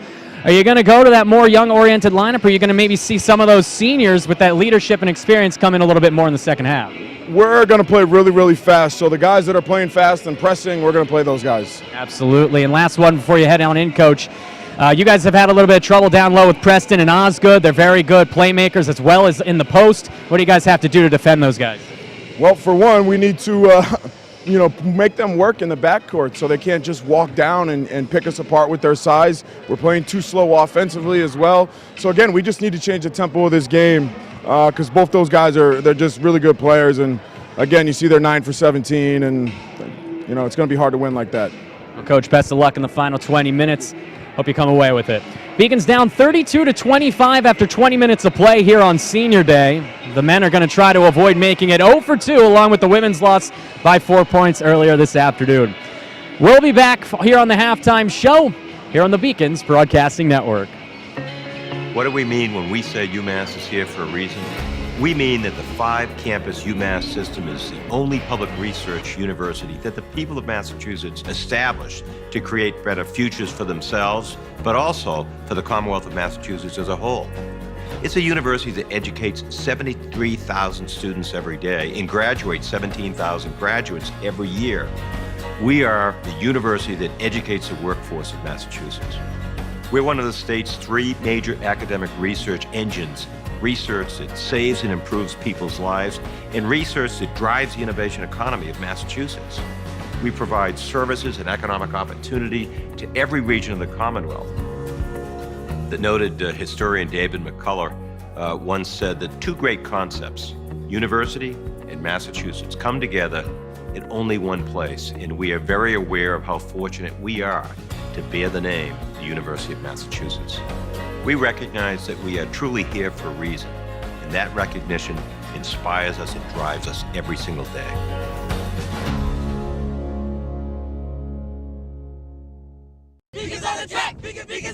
My name is Tyler Hart. Being on the track and field team here is various decisions I've made besides coming to UMass Boston. When you train together in that sort of intensity, you build a sort of a bond with people who are training with you. It's like a higher level of friendship. It's like teammates, it's just a different level. My freshman year, I got a Rookie Athlete of the Year. Outdoor, for my sophomore year, I was the first time I went to nationals. When I jump, it's a little difficult considering I have a hereditary disorder known as amblyopia. There we go. It's pretty much just a partial blindness in the left eye. The best way to describe it is if you have decent prescriptions for contact lenses, you take one of the lenses out, and then you put your hand over the eye with that lens. That's my vision. I rely more on my steps as opposed to my visual perception of how far away the bar is.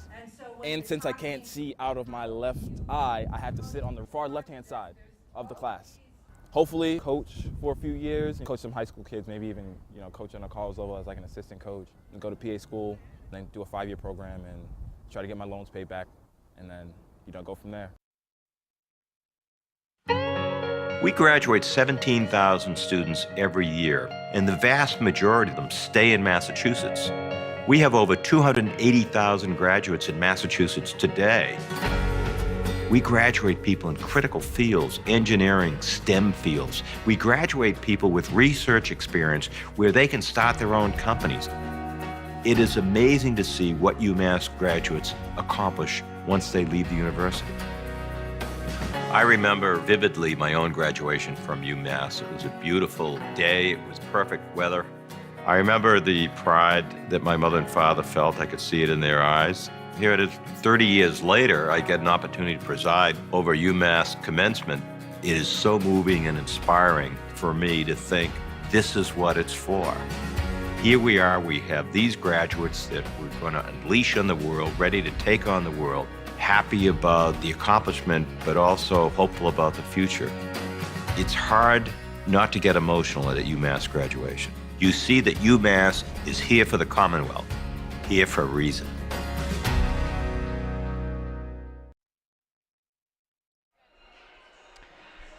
Welcome back into the broadcasting booth. I am John Scudras. Beacons trailing by 7, 32-25 here at the half as they continue to struggle with the turnovers as well as from beyond the arc.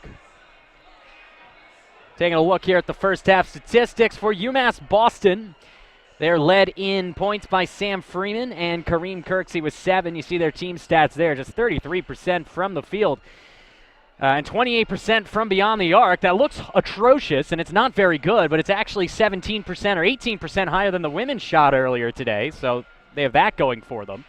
The Beacons and the Panthers about even on the boards and in assists. And you look at turnovers, 13 turnovers, just 16 rebounds. You're not going to win that way, and the Beacons are not, as they trail by 7. We look at the individual statistics for both of these clubs. I already alluded to Sam Freeman and Careem Kirksey leading the way with 7. Careem is shooting 3 for 5.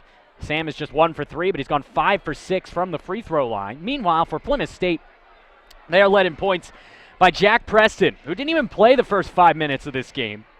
He has since come in, played 14 minutes, and has gone 7 of 10 for 15 points. He's got 4 boards, 3 blocks, and 2 steals.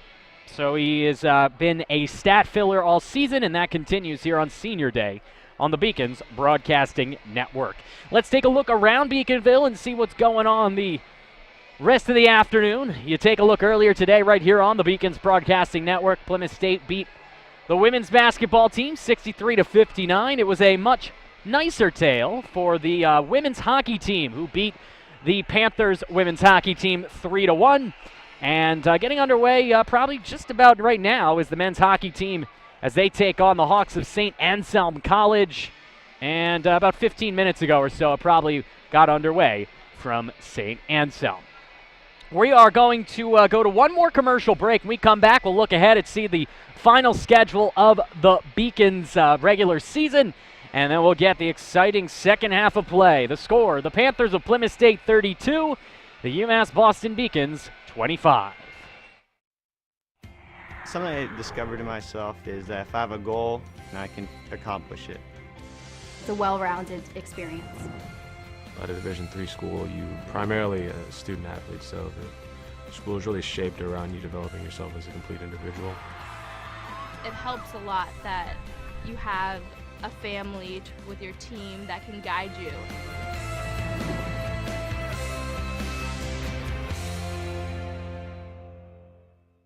I'm the first undergraduate alumnus to lead this university. I'm very proud of that. I was literally able to transform my life because of the University of Massachusetts, and I want that for every single student that walks through the door. I did receive a non-athletic scholarship upon entering school. I got the presidential scholarship, which was huge for me. I think there's more opportunities for academic scholarships in Division III. I did receive academic scholarships. Just being involved on campus, being a leader, all those things combined kind of get me recognized. It's a great experience for me.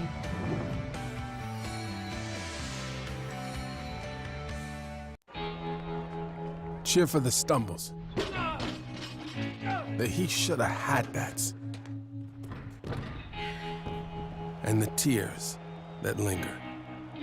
For in those moments, greatness lies. There, you will find the provoked, the determined, the unified.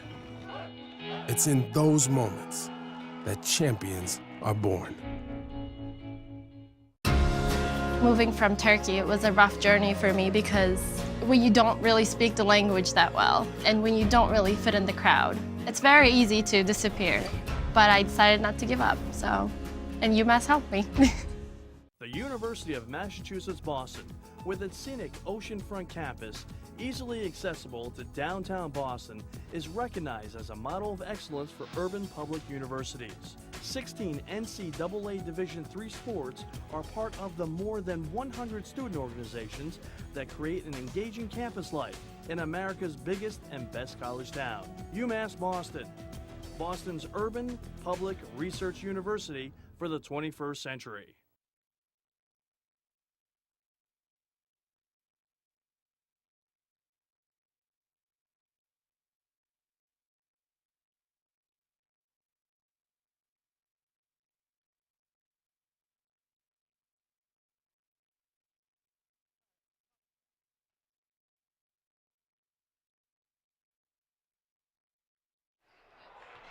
Welcome back as we get set for the second half of play.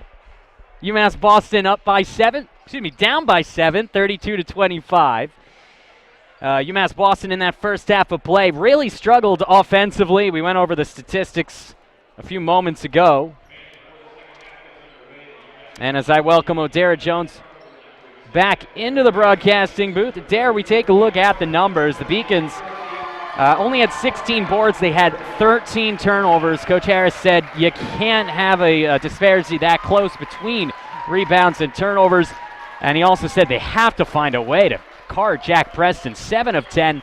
Get this line. In 14 minutes, Preston has 15 points, 4 rebounds, 3 blocks, and 2 steals to go with an assist. He has been a one-man wrecking crew. He's impressive. It's what we talked about in the pregame. Once he gets going, he's hard to stop. I mean, he can do it from around the rim. He can do it from the free throw line. He can do it on the defensive end. How do you stop guys like that? We're going to have to we're going to see if the Beacons came up with a plan for it. Yeah, normally you'd say get him in foul trouble, but he didn't play the first 6 minutes of the game, and he only has 1 after 20, so the odds of that happening are slim. Mm-hmm. And elsewhere, I mean, you take a look, the Beacons and the Panthers both had at least 5 fouls. Panthers had 6, but no one with more than 2. That's Arsenal. And the Beacons have only Careem Kirksey with 2. Sanchez, Sinelli, and Powers all had 1. So nobody's in foul trouble, so at least the coaches don't have to worry about that. But if you're UMass Boston, not only covering the bigs and being able to limit things defensively, but you just have to be a lot smarter offensively and no more of these awkward layups that just turn into turnovers. Yeah, I think for the Beacons to kind of take control of this game, when they were rolling and when they were at their best is when they were speeding up the pace of the game. Once Plymouth State was able to slow down the ball a little bit, run some offense, run it in through their big guy, that kind of took the Beacons out of their element. The Beacons are going to have to push the pace to win this game. The Panthers will start with possession as we are going to get this second half underway. Ernie Johnson will inbound. It'll be Johnson, Osgood, Clark, Keene, and Leroy. That's for the Panthers. We'll get you the Beacons in a moment as Clark with possession finds Osgood. Right back out to his point guard, and then almost a turnover, and they're going to say that Kirksey made contact, though the coaching staff doesn't think so. Kirksey is one of 5 Beacons out there, along with Barnes, Powers, Freeman, and Lee. Interesting take for Plymouth State. They're not starting their big fella out this quarter. We wonder if he'll be sitting down for 6 minutes like he did in the first half. But it looks like they want to try and preserve him till the end of this game because, as you saw in the last game they played, went into overtime. Yeah, and that's a strategy that you don't see employed that often by teams. Your best player, you want to start the game. Instead of taking him out in the middle of the half or at some point towards the end, they decide to sit him for the first 6 and then have him for crunch time. Yep. Freeman turns that one over as it just goes right between his legs. That allows Johnson and company to move forward as he connects with Osgood. Osgood pump fake. Thought about hitting the cutter Leroy. Instead, he just resets. 18 seconds to go. Osgood picks up his dribble. And now here's Johnson. Johnson, one-on-one with Kirksey. He gets a screen. That gets him open, and that one was awkward and off. Wow. First ugly shot we've seen out of Johnson today. As here's Lee. Hands off to Powers. He's great from beyond the arc. He hands it off instead to Barnes. Barnes near side Kirksey. He had one in the first half, and he just misses that one rinning out. Comes in on a long rebound and takes it away from Johnson. Great rebound. Way to not give up on the play. Great look down low for Lee as Powers hits him, and Lee puts it in, and the Beacons get their first bucket of the half. Good pass. The extra effort got them those points. Beacons down by 5. 90 seconds into the second half of play. Leroy hits Clark. From the point guard to the 2 guard, that is Johnson. Johnson coming all the way in, rising up, and Freeman applies aggressive defense, and that plays off as this comes out of bounds. Beacons basketball. So aggressive D from Freeman, standing tall in his post as Johnson came rising in, and that gives the Beacons the ball back, trying to cut this to 1 possession. Barnes thinks about it. Instead, he comes in, pull-up jumper, and he hits it with a friendly roll. And that's the speed. That's the speed and the tempo the Beacons need to be at. Down by 3 now. 4-0 Beacons to start the second half. Barnes swatting for the ball. Osgood driving, then a pull-up from the elbow. That one's out of bounds off of Beck.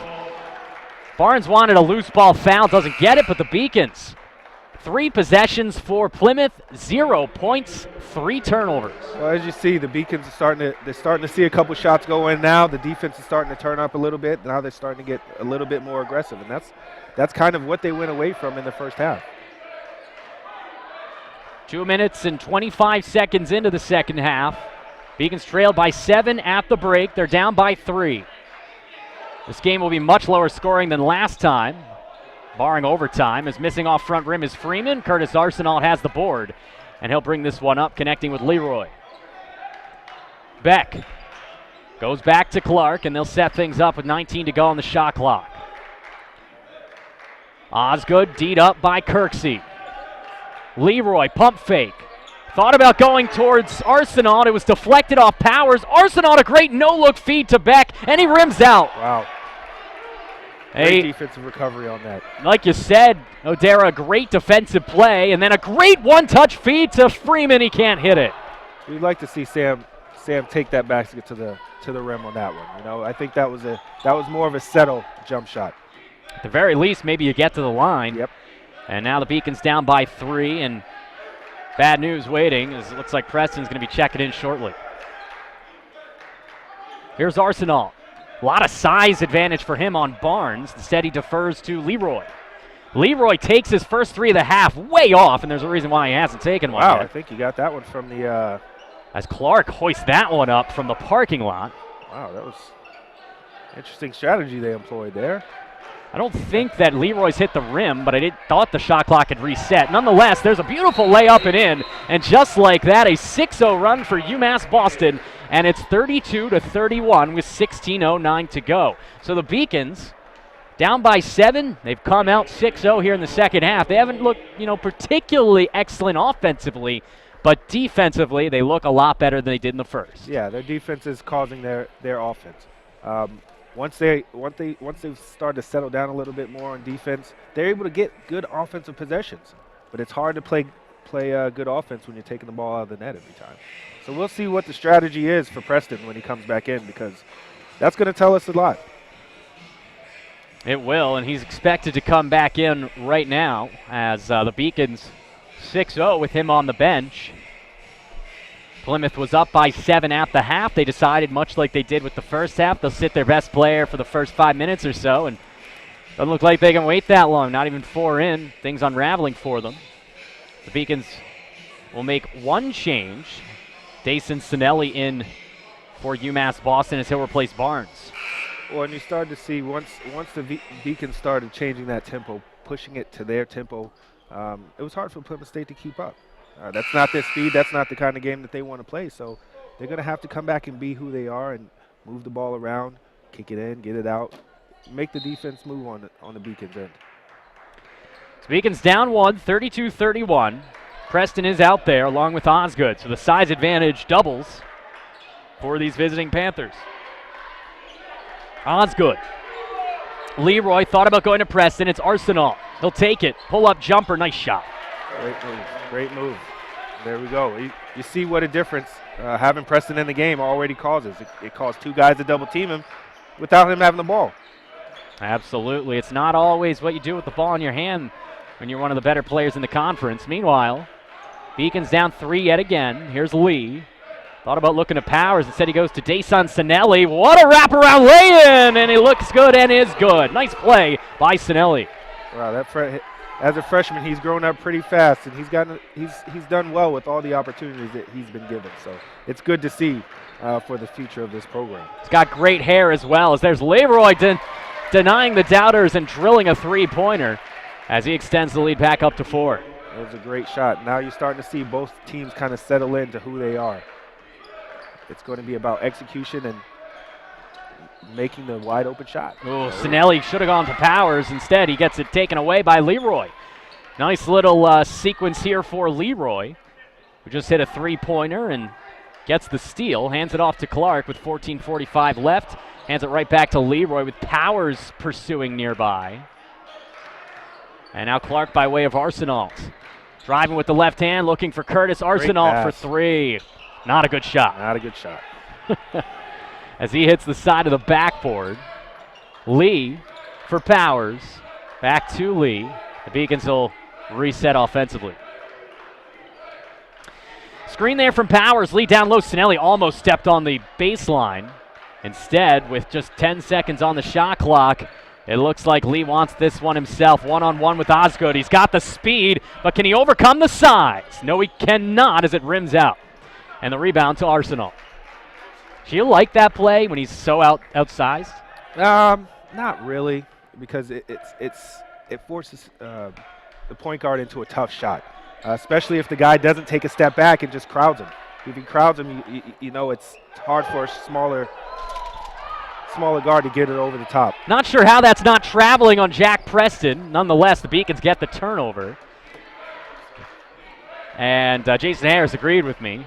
Here's Lee looking for Freeman, but with Preston on him, there's really no lane to get it to him. The zone defense continues. Kirksey for Powers, trying to go down low. Freeman couldn't handle it, and he gets it right back, and then it gets it ripped away. It's a great defensive play by Plymouth State. And then a great no-look feed, and just one too many passes. Too much. Yep. A little bit too much. Now here's Kirksey trying to do it himself, rises up and gets it, and then going over. One of the signs behind the net was Arsenault. He's okay. Dangerous play. Has one of our advertisements behind the netting took the brunt of that punishment. It's a 2-point game now, 37-35 after Kirksey's great rush. Leroy hands it off to Preston. He's going to get involved. That's an offensive foul, and they're going to call a block on Freeman. Wow. As Preston gets the call. Wow, that one is tough. That one's tough. It looked like Sam was there. Definitely Preston going out of control to the rim. I mean, it's hard to understand that call. Hard to understand that one. And so we'll get a media timeout here on the court. 12:43 to go. Second half of play. It's 39-35 Panthers on the Beacons Broadcasting Network. Division III allows you to give yourself to other things. Having that free time allows me to pursue the things that I want to pursue. Division III athletics affords students the opportunity to, engage in the other interests in their campus and in their lives outside of that sport. It allows you to just be able to do everything you want to do. I wouldn't change it for the world.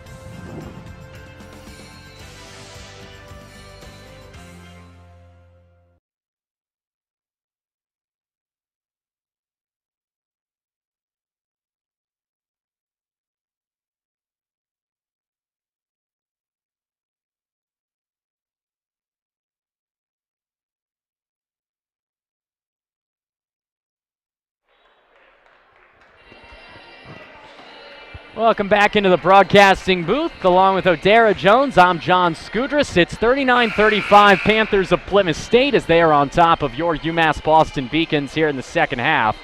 Controversial call just a few moments ago prior to the media timeout. Preston for Plymouth driving and drawing the foul from Freeman. So he will head to the charity stripe for two. Actually, it was for one as he hit the basket. I apologize. So a 3-point play makes it 40-35. Lee finds Barnes. Backcourt mates. Oof, almost throwing away there, but Powers in the right place. Dan, no-look feed. Barnes, nice pump fake, gets around Beck. Right inside the key, but short on that one was Lee. Great rebound, and then Kirksey misses but gets the foul. And that's what you want to see. It didn't work out that first time, but that extra effort is what you need in a game like this. This game's going to come down to the wire. Foul is on Ernie Johnson, his second. And right you are, just like game one. This has been a game that has tightened a bit. It was a 7-point lead at the half. It's now 5. And Kirksey gets the roll. Around the horn it goes. It's now a 4-point game. Kirksey led the team in scoring along with Sam Freeman in the first half, so he is now leading the team overall. As he's got another free throw, it's down to 3, and now Alex Sanchez will come in for Lee. First chance to see Sanchez here in the second half. I asked Coach Harris at halftime, would he go with a more experienced lineup in the second half, that being senior day? He said, we've got to go with our fastest lineup against this team. I don't care how old they are. And that's why Sanchez is out there, as Leroy shows that speed doesn't kill, three-pointers do. As he drills that one, 43-37. Can't have those kind of defensive breakdowns in a game like this. Powers gets it from Barnes. Sanchez goes underneath to Freeman. One dribble, and that's a good play by Sam Freeman. Don't put the ball on the grounds when you don't have to. One dribble and a power move up from big number 30. And now here's a man who knows how to power move as he tries to split the D and draws the foul. Oh, he just causes so many problems when he catches the ball in that area. The foul is on Freeman. That's just his second, and we have a timeout. So with the score 43-39, we'll have a chance to step aside. The score, the Beacons trailing by 4, 43-39.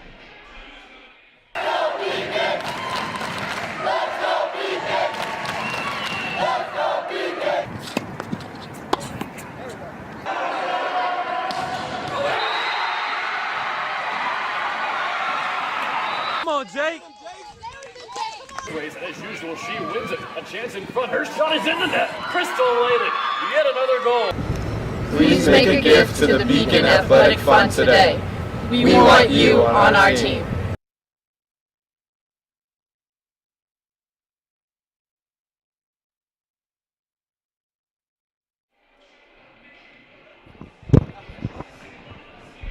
Welcome back to the Beacons Broadcasting Network. Along with Adara Jones, I'm John Scooters. Beacons trailing 43-39, 11:32 left, second half of play.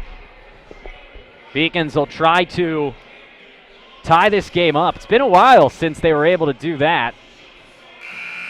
Way back midway through the first half of play, and it's going to get more difficult after Preston heads to the charity stripe here. He'll get 2.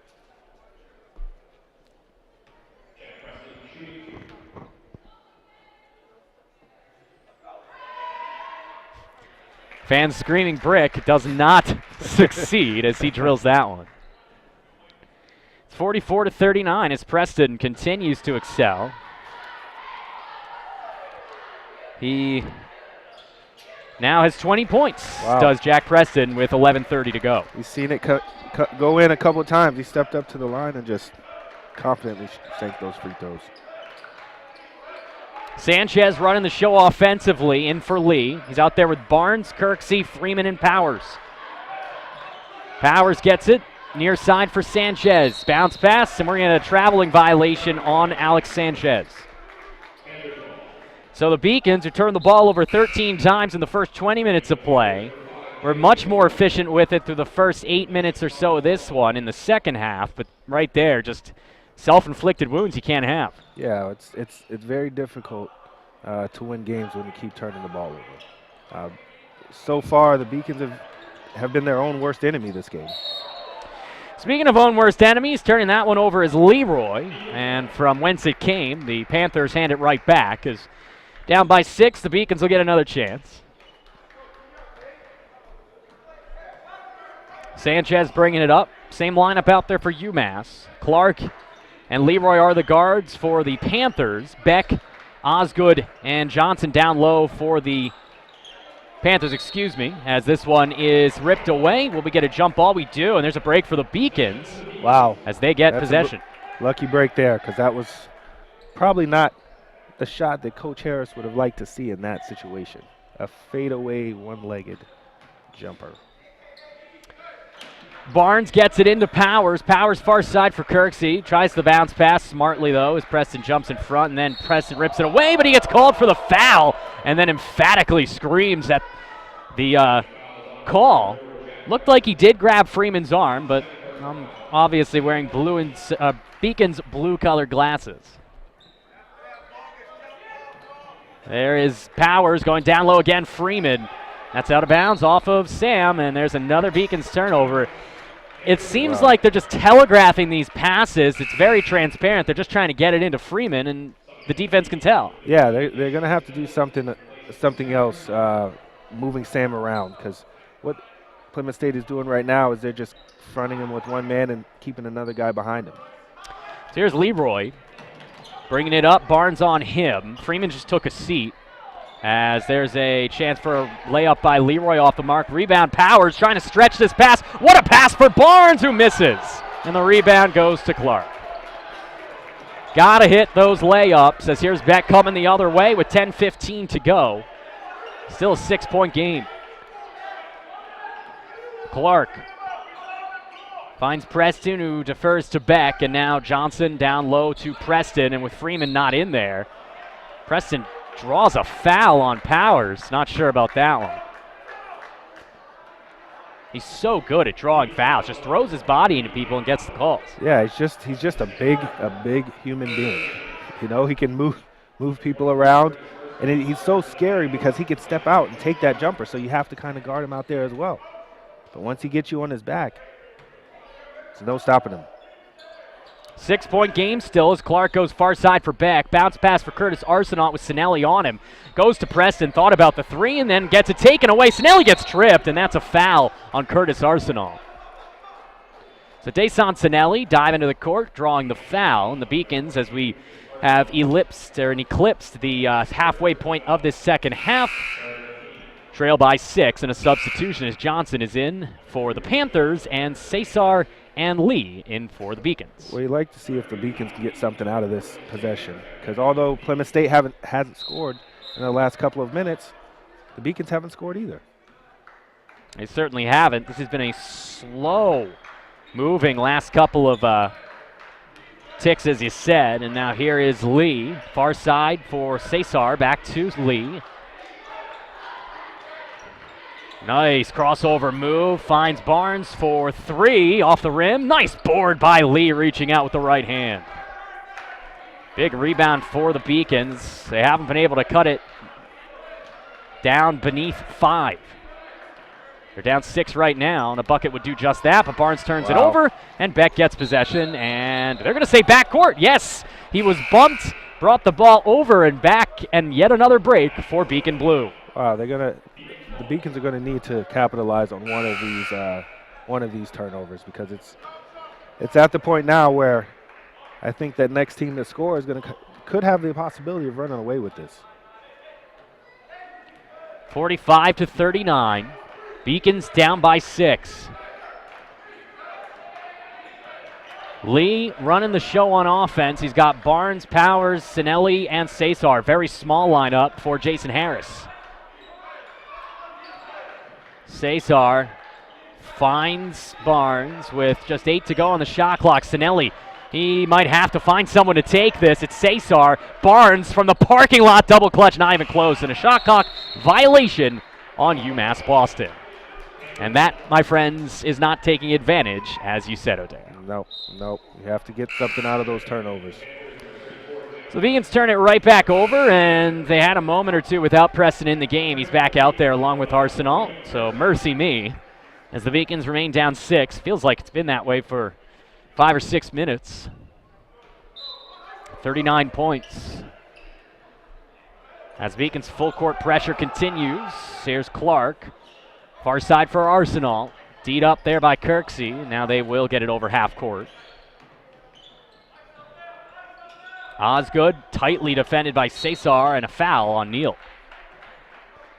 Substitution, we'll see Johnson come back in as he will spell Clark, I believe. It's the first foul of the game on Neal Cesar as the Beacons continue to sit 6 points behind the visiting Panthers. Here's Johnson driving. Powers came in to swipe it away. Far side for Leroy, gets it to Johnson. Nice crossover move, almost lost it though. Hands off to Leroy, jumper from the baseline, and the three-pointer is true. Great shot. Coach Harris has seen enough offensively. He calls timeout, and with 8:18 to go, the Beacons, once a close deficit, is beginning to erode. It's now 48-39 Panthers here on the Beacons Broadcasting Network.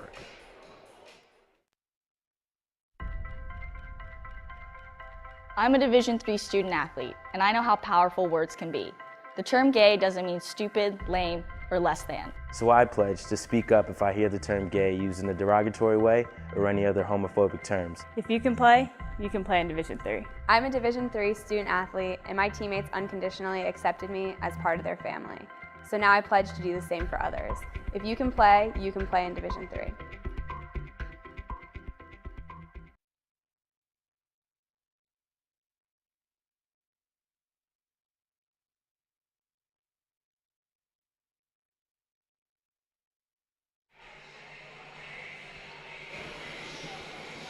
(48-39), Beacons trailing here with 8:18 to go as the Plymouth State Panthers will look to pull off a road victory here on Senior Day.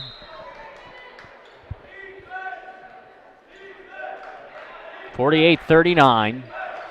Beacons coming out of the timeout with the same lineup, although Sam Freeman is ready to check in. Kirksey, what a pump fake, got Preston to fly through the air and then didn't take the shot. Now the Beacons can't take advantage. Cesar, pull-up jumper, nice shot from Neal as he connects from 22 feet. Well, if Neal can get that shot going, it could be all the help that they need right now because they're looking for someone to score. But when that guy down there gets the ball, that's usually what happens. Preston draws the foul as he awkwardly spun around, and another foul called on UMass Boston. That's going to be on Barnes. He just attracts so much attention once he catches the ball that deep in the paint. Obviously not comparing his talent to him, but it's similar to LeBron James, not only with the size compared to your peers, but also his ability to draw the attraction of not only the defense, but also the referees. Oh, yeah. You know, a big guy like that, you see when he gets hit, you see when he gets pushed, you can see everything. So Freeman is back in. He will spell Dan Powers. Meanwhile, Clark will come on in for Johnson for the Panthers. This lead is up to 7, and Preston will try to get it to 8. And he cannot as it rims out. Rising up is Cesar to make the rebound as the Beacons see this clock tick down to 7.5 minutes. Lee would have had Freeman if he saw him. Here's Cesar for 3, off the rim and out. And the rebound by Preston as the Beacons unable to hit another baseline jumper there. A three-pointer right there is really, you don't really need it.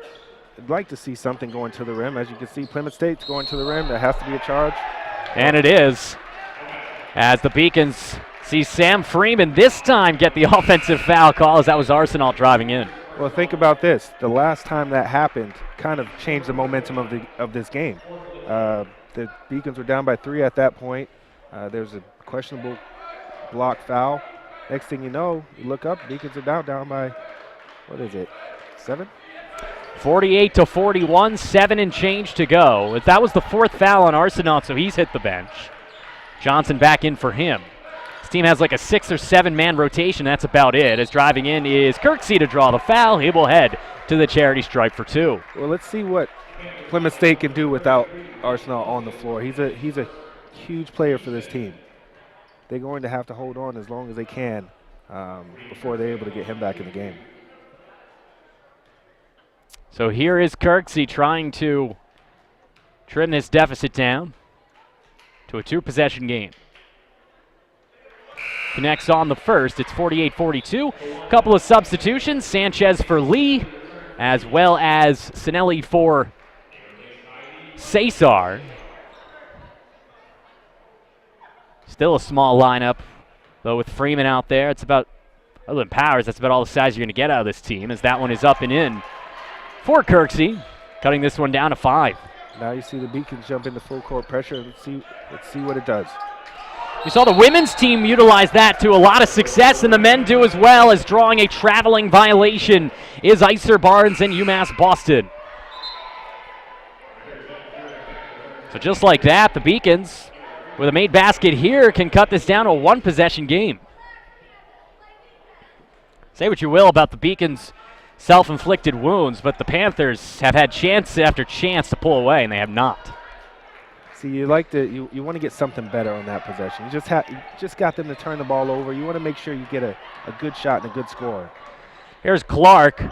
Almost traveled with that one. Instead, he gets it over to Johnson. 48-43, 6.5 to go. Preston to Beck. Far side for Johnson. Johnson goes to the point guard, Clark. Around the horn they come to Leroy for three. Rims out. Rebound is taken by Kirksey, who's had a heck of a game.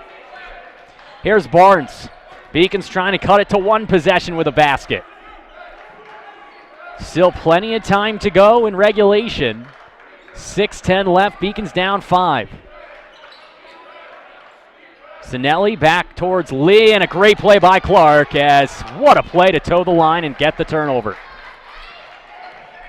As that would have been a much more advised bounce pass from Lee, intended for Barnes. Instead, here's Clark.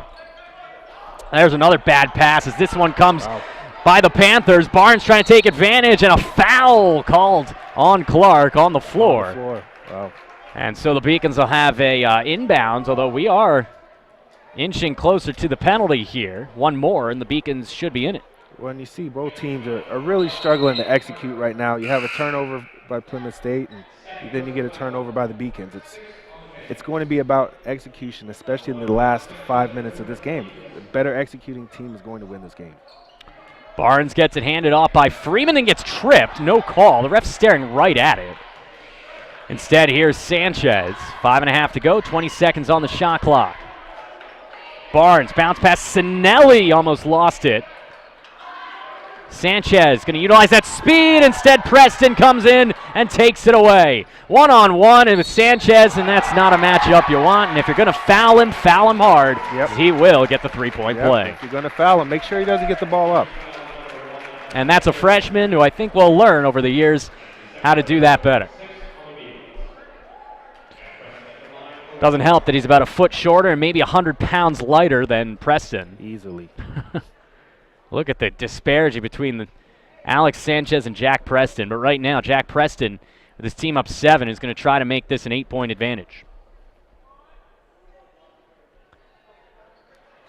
That one rims in. Powers will come on in. That'll be the end of this shift for Sinelli. Powers joins Freeman, Kirksey, Barnes, and Sanchez for UMass Boston. 5 and change left. Beacons down 8. Sanchez pull-up jumper. Can't hit it. Nice board by Powers out of nowhere. Dan hits Kirksey. Ripped out of his hand by Preston. And Jason Harris is apoplectic. Nonetheless, he's going to get a technical foul. Last time these two teams played, things got a little dicey between Coach Harris and this refereeing crew, and that will continue as Coach Harris is going to get teed up. And things beginning to erode and unravel for UMass Boston. Yeah, that was a tough call. I'm not sure if it was a foul or if it wasn't. Jack Preston got his hand in there early. Those are tough. I think Coach Harris is probably just as incensed over the fact that there were a lot of ticky-tack calls that Preston was able to draw on the other side. Mm-hmm. And if you're going to give a guy with his talent all those calls and not reciprocate for the Beacons, doesn't matter how well the Beacons play, they're going to have their hands full. Well, yeah, and as a coach, all you're looking for from the referee crew is consistency more than anything. Just be consistent on both ends. Yep, I don't care if you call every ticky-tack call, but call for both sides. Yep. Meanwhile, here's Preston with his team up by 9. Says, why not? Give it to me at the top of the three-point line. Instead, he defers to Clark, and Johnson gets it back. 10 seconds on the shot clock as the Panthers will be content to eat some clock. Nice, great between the leg dribble. That gets it to Beck. Trying to beat the buzzer is Preston, and he cannot as it rims out. Rebound of Freeman. And the comeback has to start soon here as the Beacons are down 9. Well, for the Beacons, someone has to look to score the ball. There's been many times guys are just passing up. Guys are passing up open shots.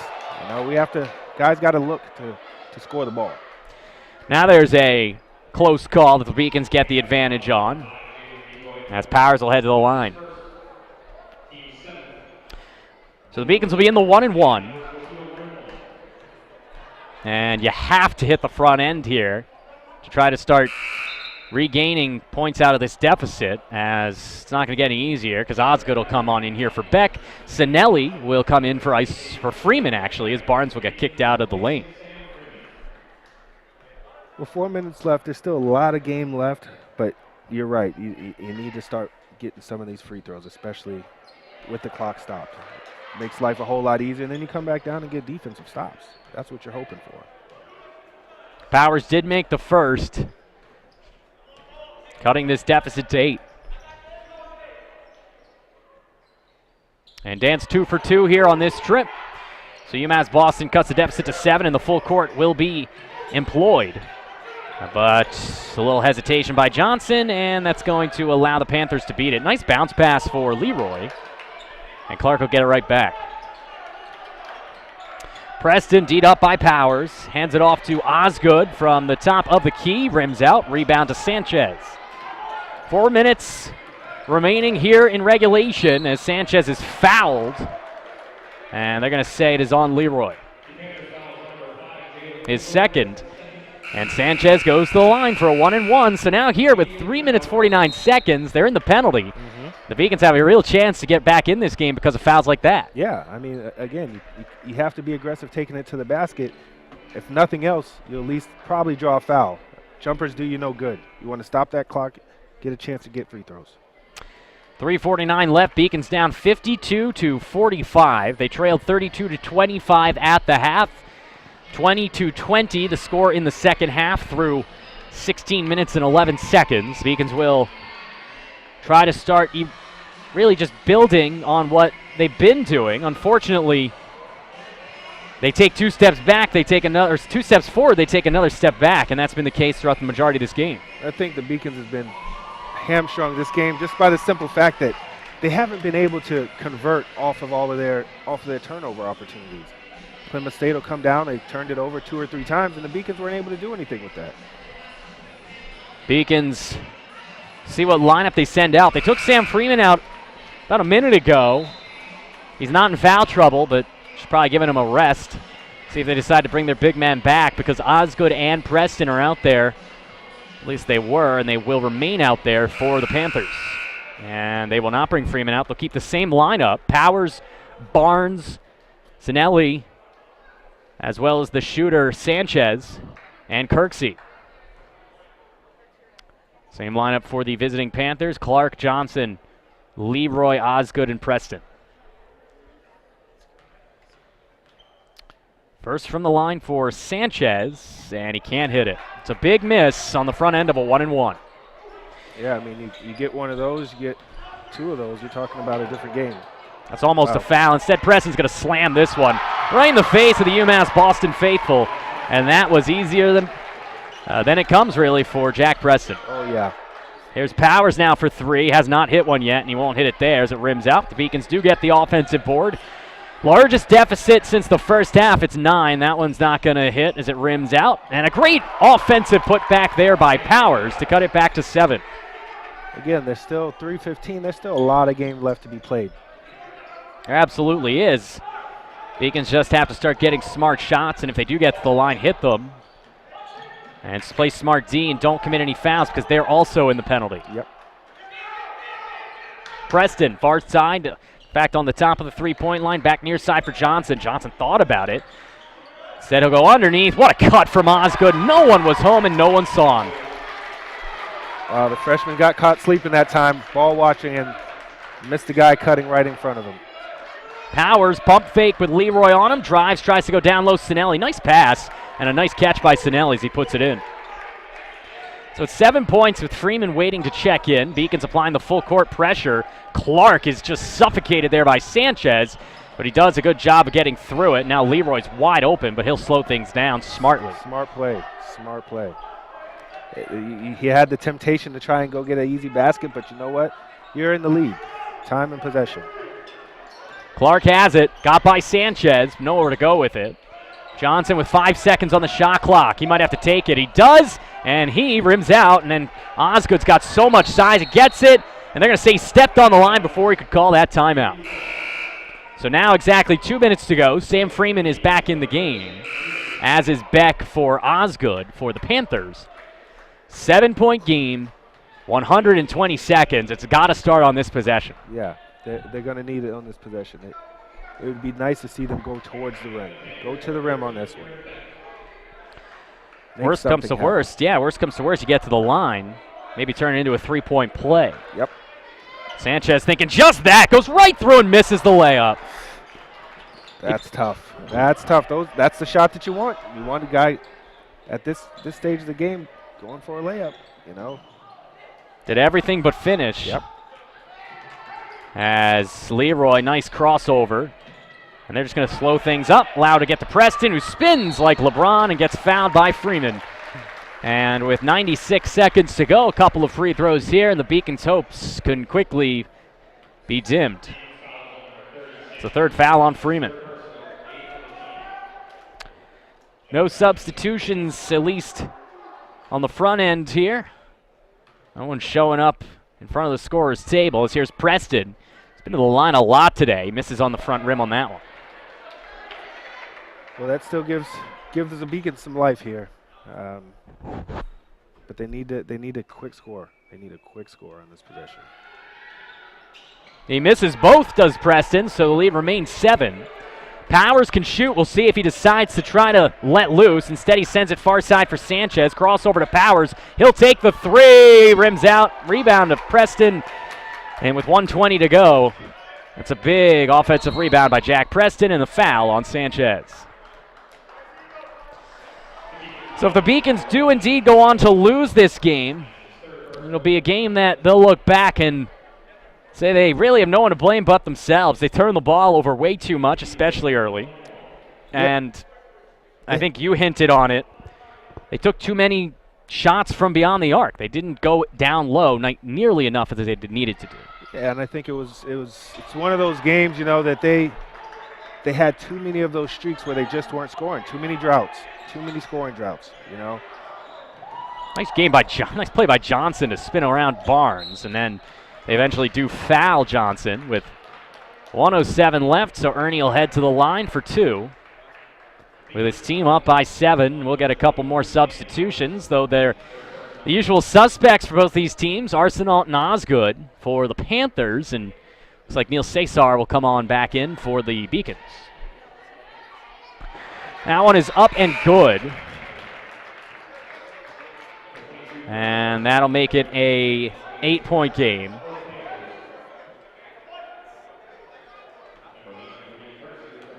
Freeman takes the seat for Cesar, so his day probably done. And his home career on Beaconville probably done for Sam Freeman. Here's Barnes moving forward. Nice move to come all the way in. Couldn't finish. That's been the story of the entire afternoon. We are down to our final 59.8, and we'll go all the way back down for 2 more shots. Yeah, missed layups has been a problem today. I mean, it's not like they were having a hard time. The Beacons were having a hard time getting there. It's just when they got there, they weren't finishing around the rim.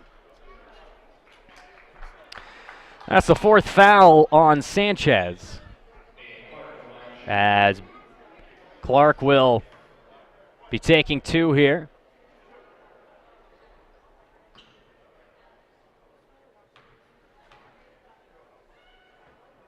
First is up and off the rim and out. So the Panthers have missed their last 3 free throws, but the Beacons have not made them pay, as Barnes will take a seat for Sinelli.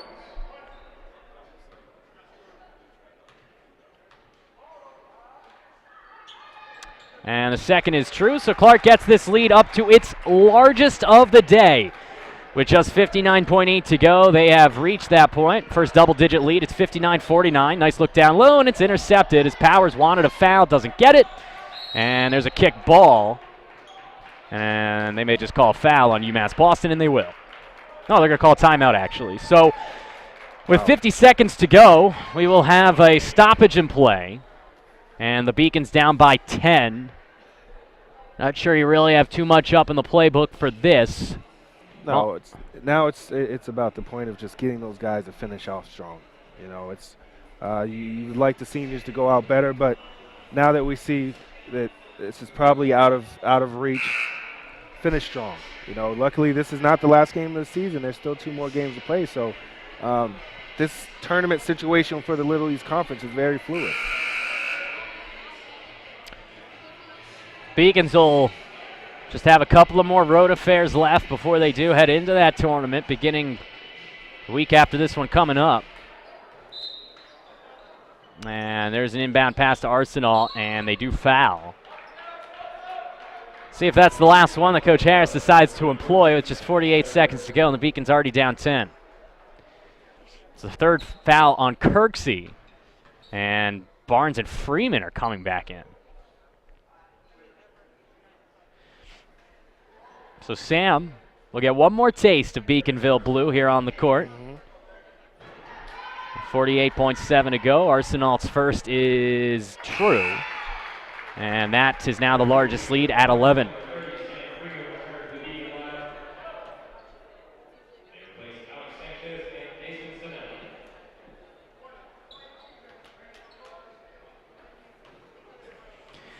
Arsenal, as William Butts is ready to check in.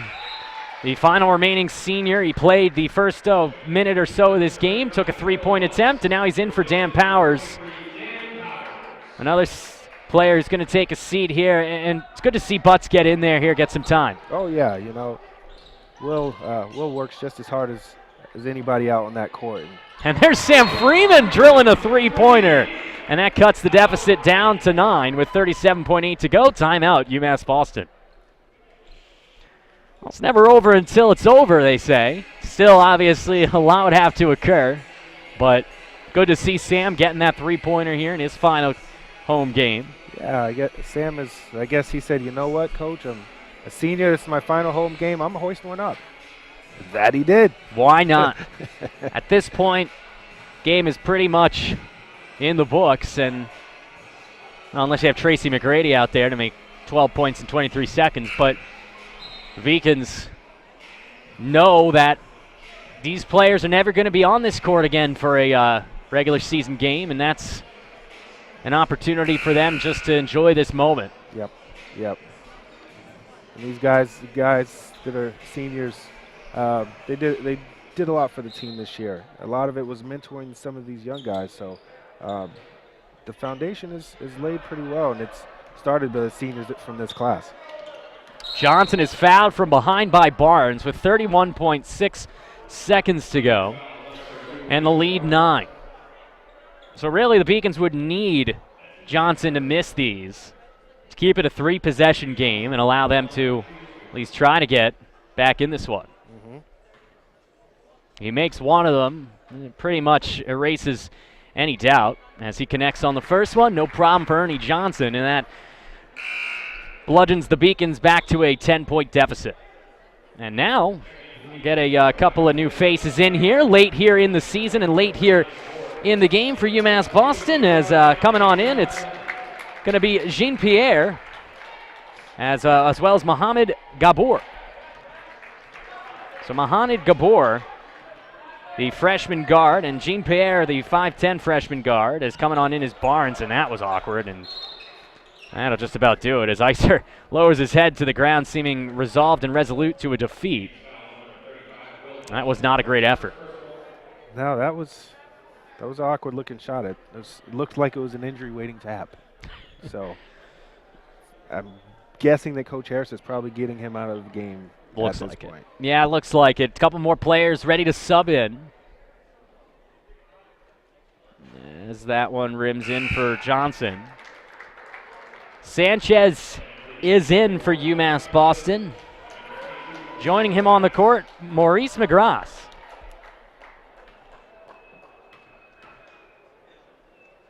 Maurice, a talented soccer player as well, as this one makes it a 13-point game. 65-52, 20 seconds left. Sanchez pull up from three-point range off the rim and out, and I really hope they foul there. Wow. I was going to say I really hope they do not foul, but they do elect to foul, and I think that's just the youth of Jean-Pierre, because I think Jason Harris said, you know what, buddy, just don't worry about it. Yeah, it's those guys are first game action. They don't know how to act out there. You know, they go out there and they're like, hey, I want to make something happen. Well, hey, he's in a scorebook now, yeah, right? He's on the scorebook.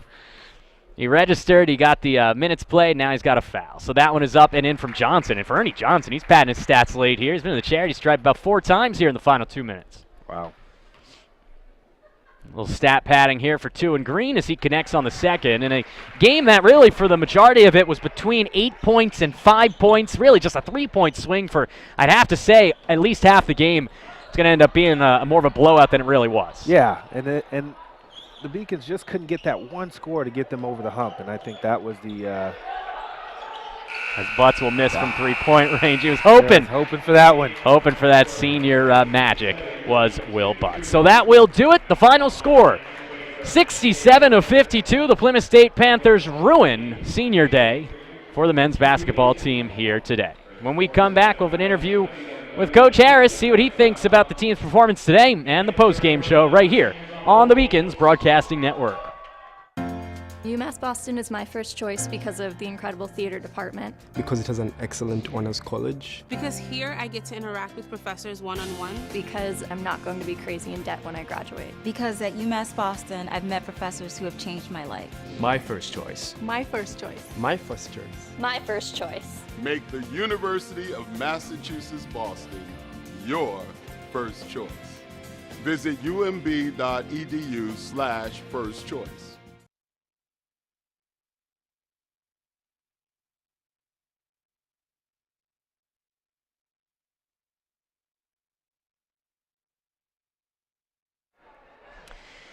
So UMass Boston losing by the final score of 67-52 as the Beacons fall to the Panthers at home on senior day. We will not be talking to Coach Harris. I think we're going to give him a chance to talk to his seniors here on senior day.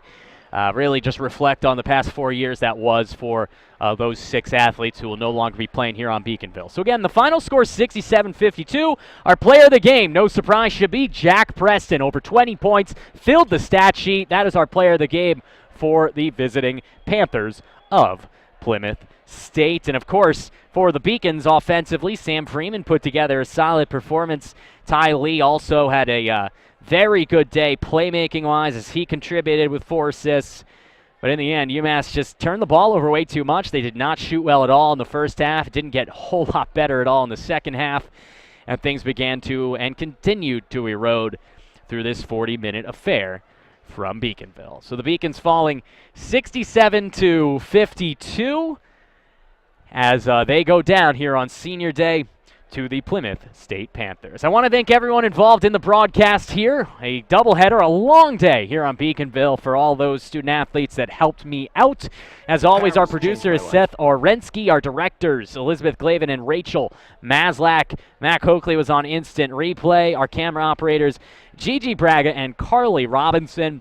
Of course, also want to thank Odara Jones for joining me as color commentator. For everyone I just mentioned and everyone else involved, I am John Skudras. The final score, the Plymouth State Panthers 67, your UMass Boston Beacons 52. We'll be back next time. Until then, good night, good luck, and good basketball. This has been a Beacons Broadcasting Network production.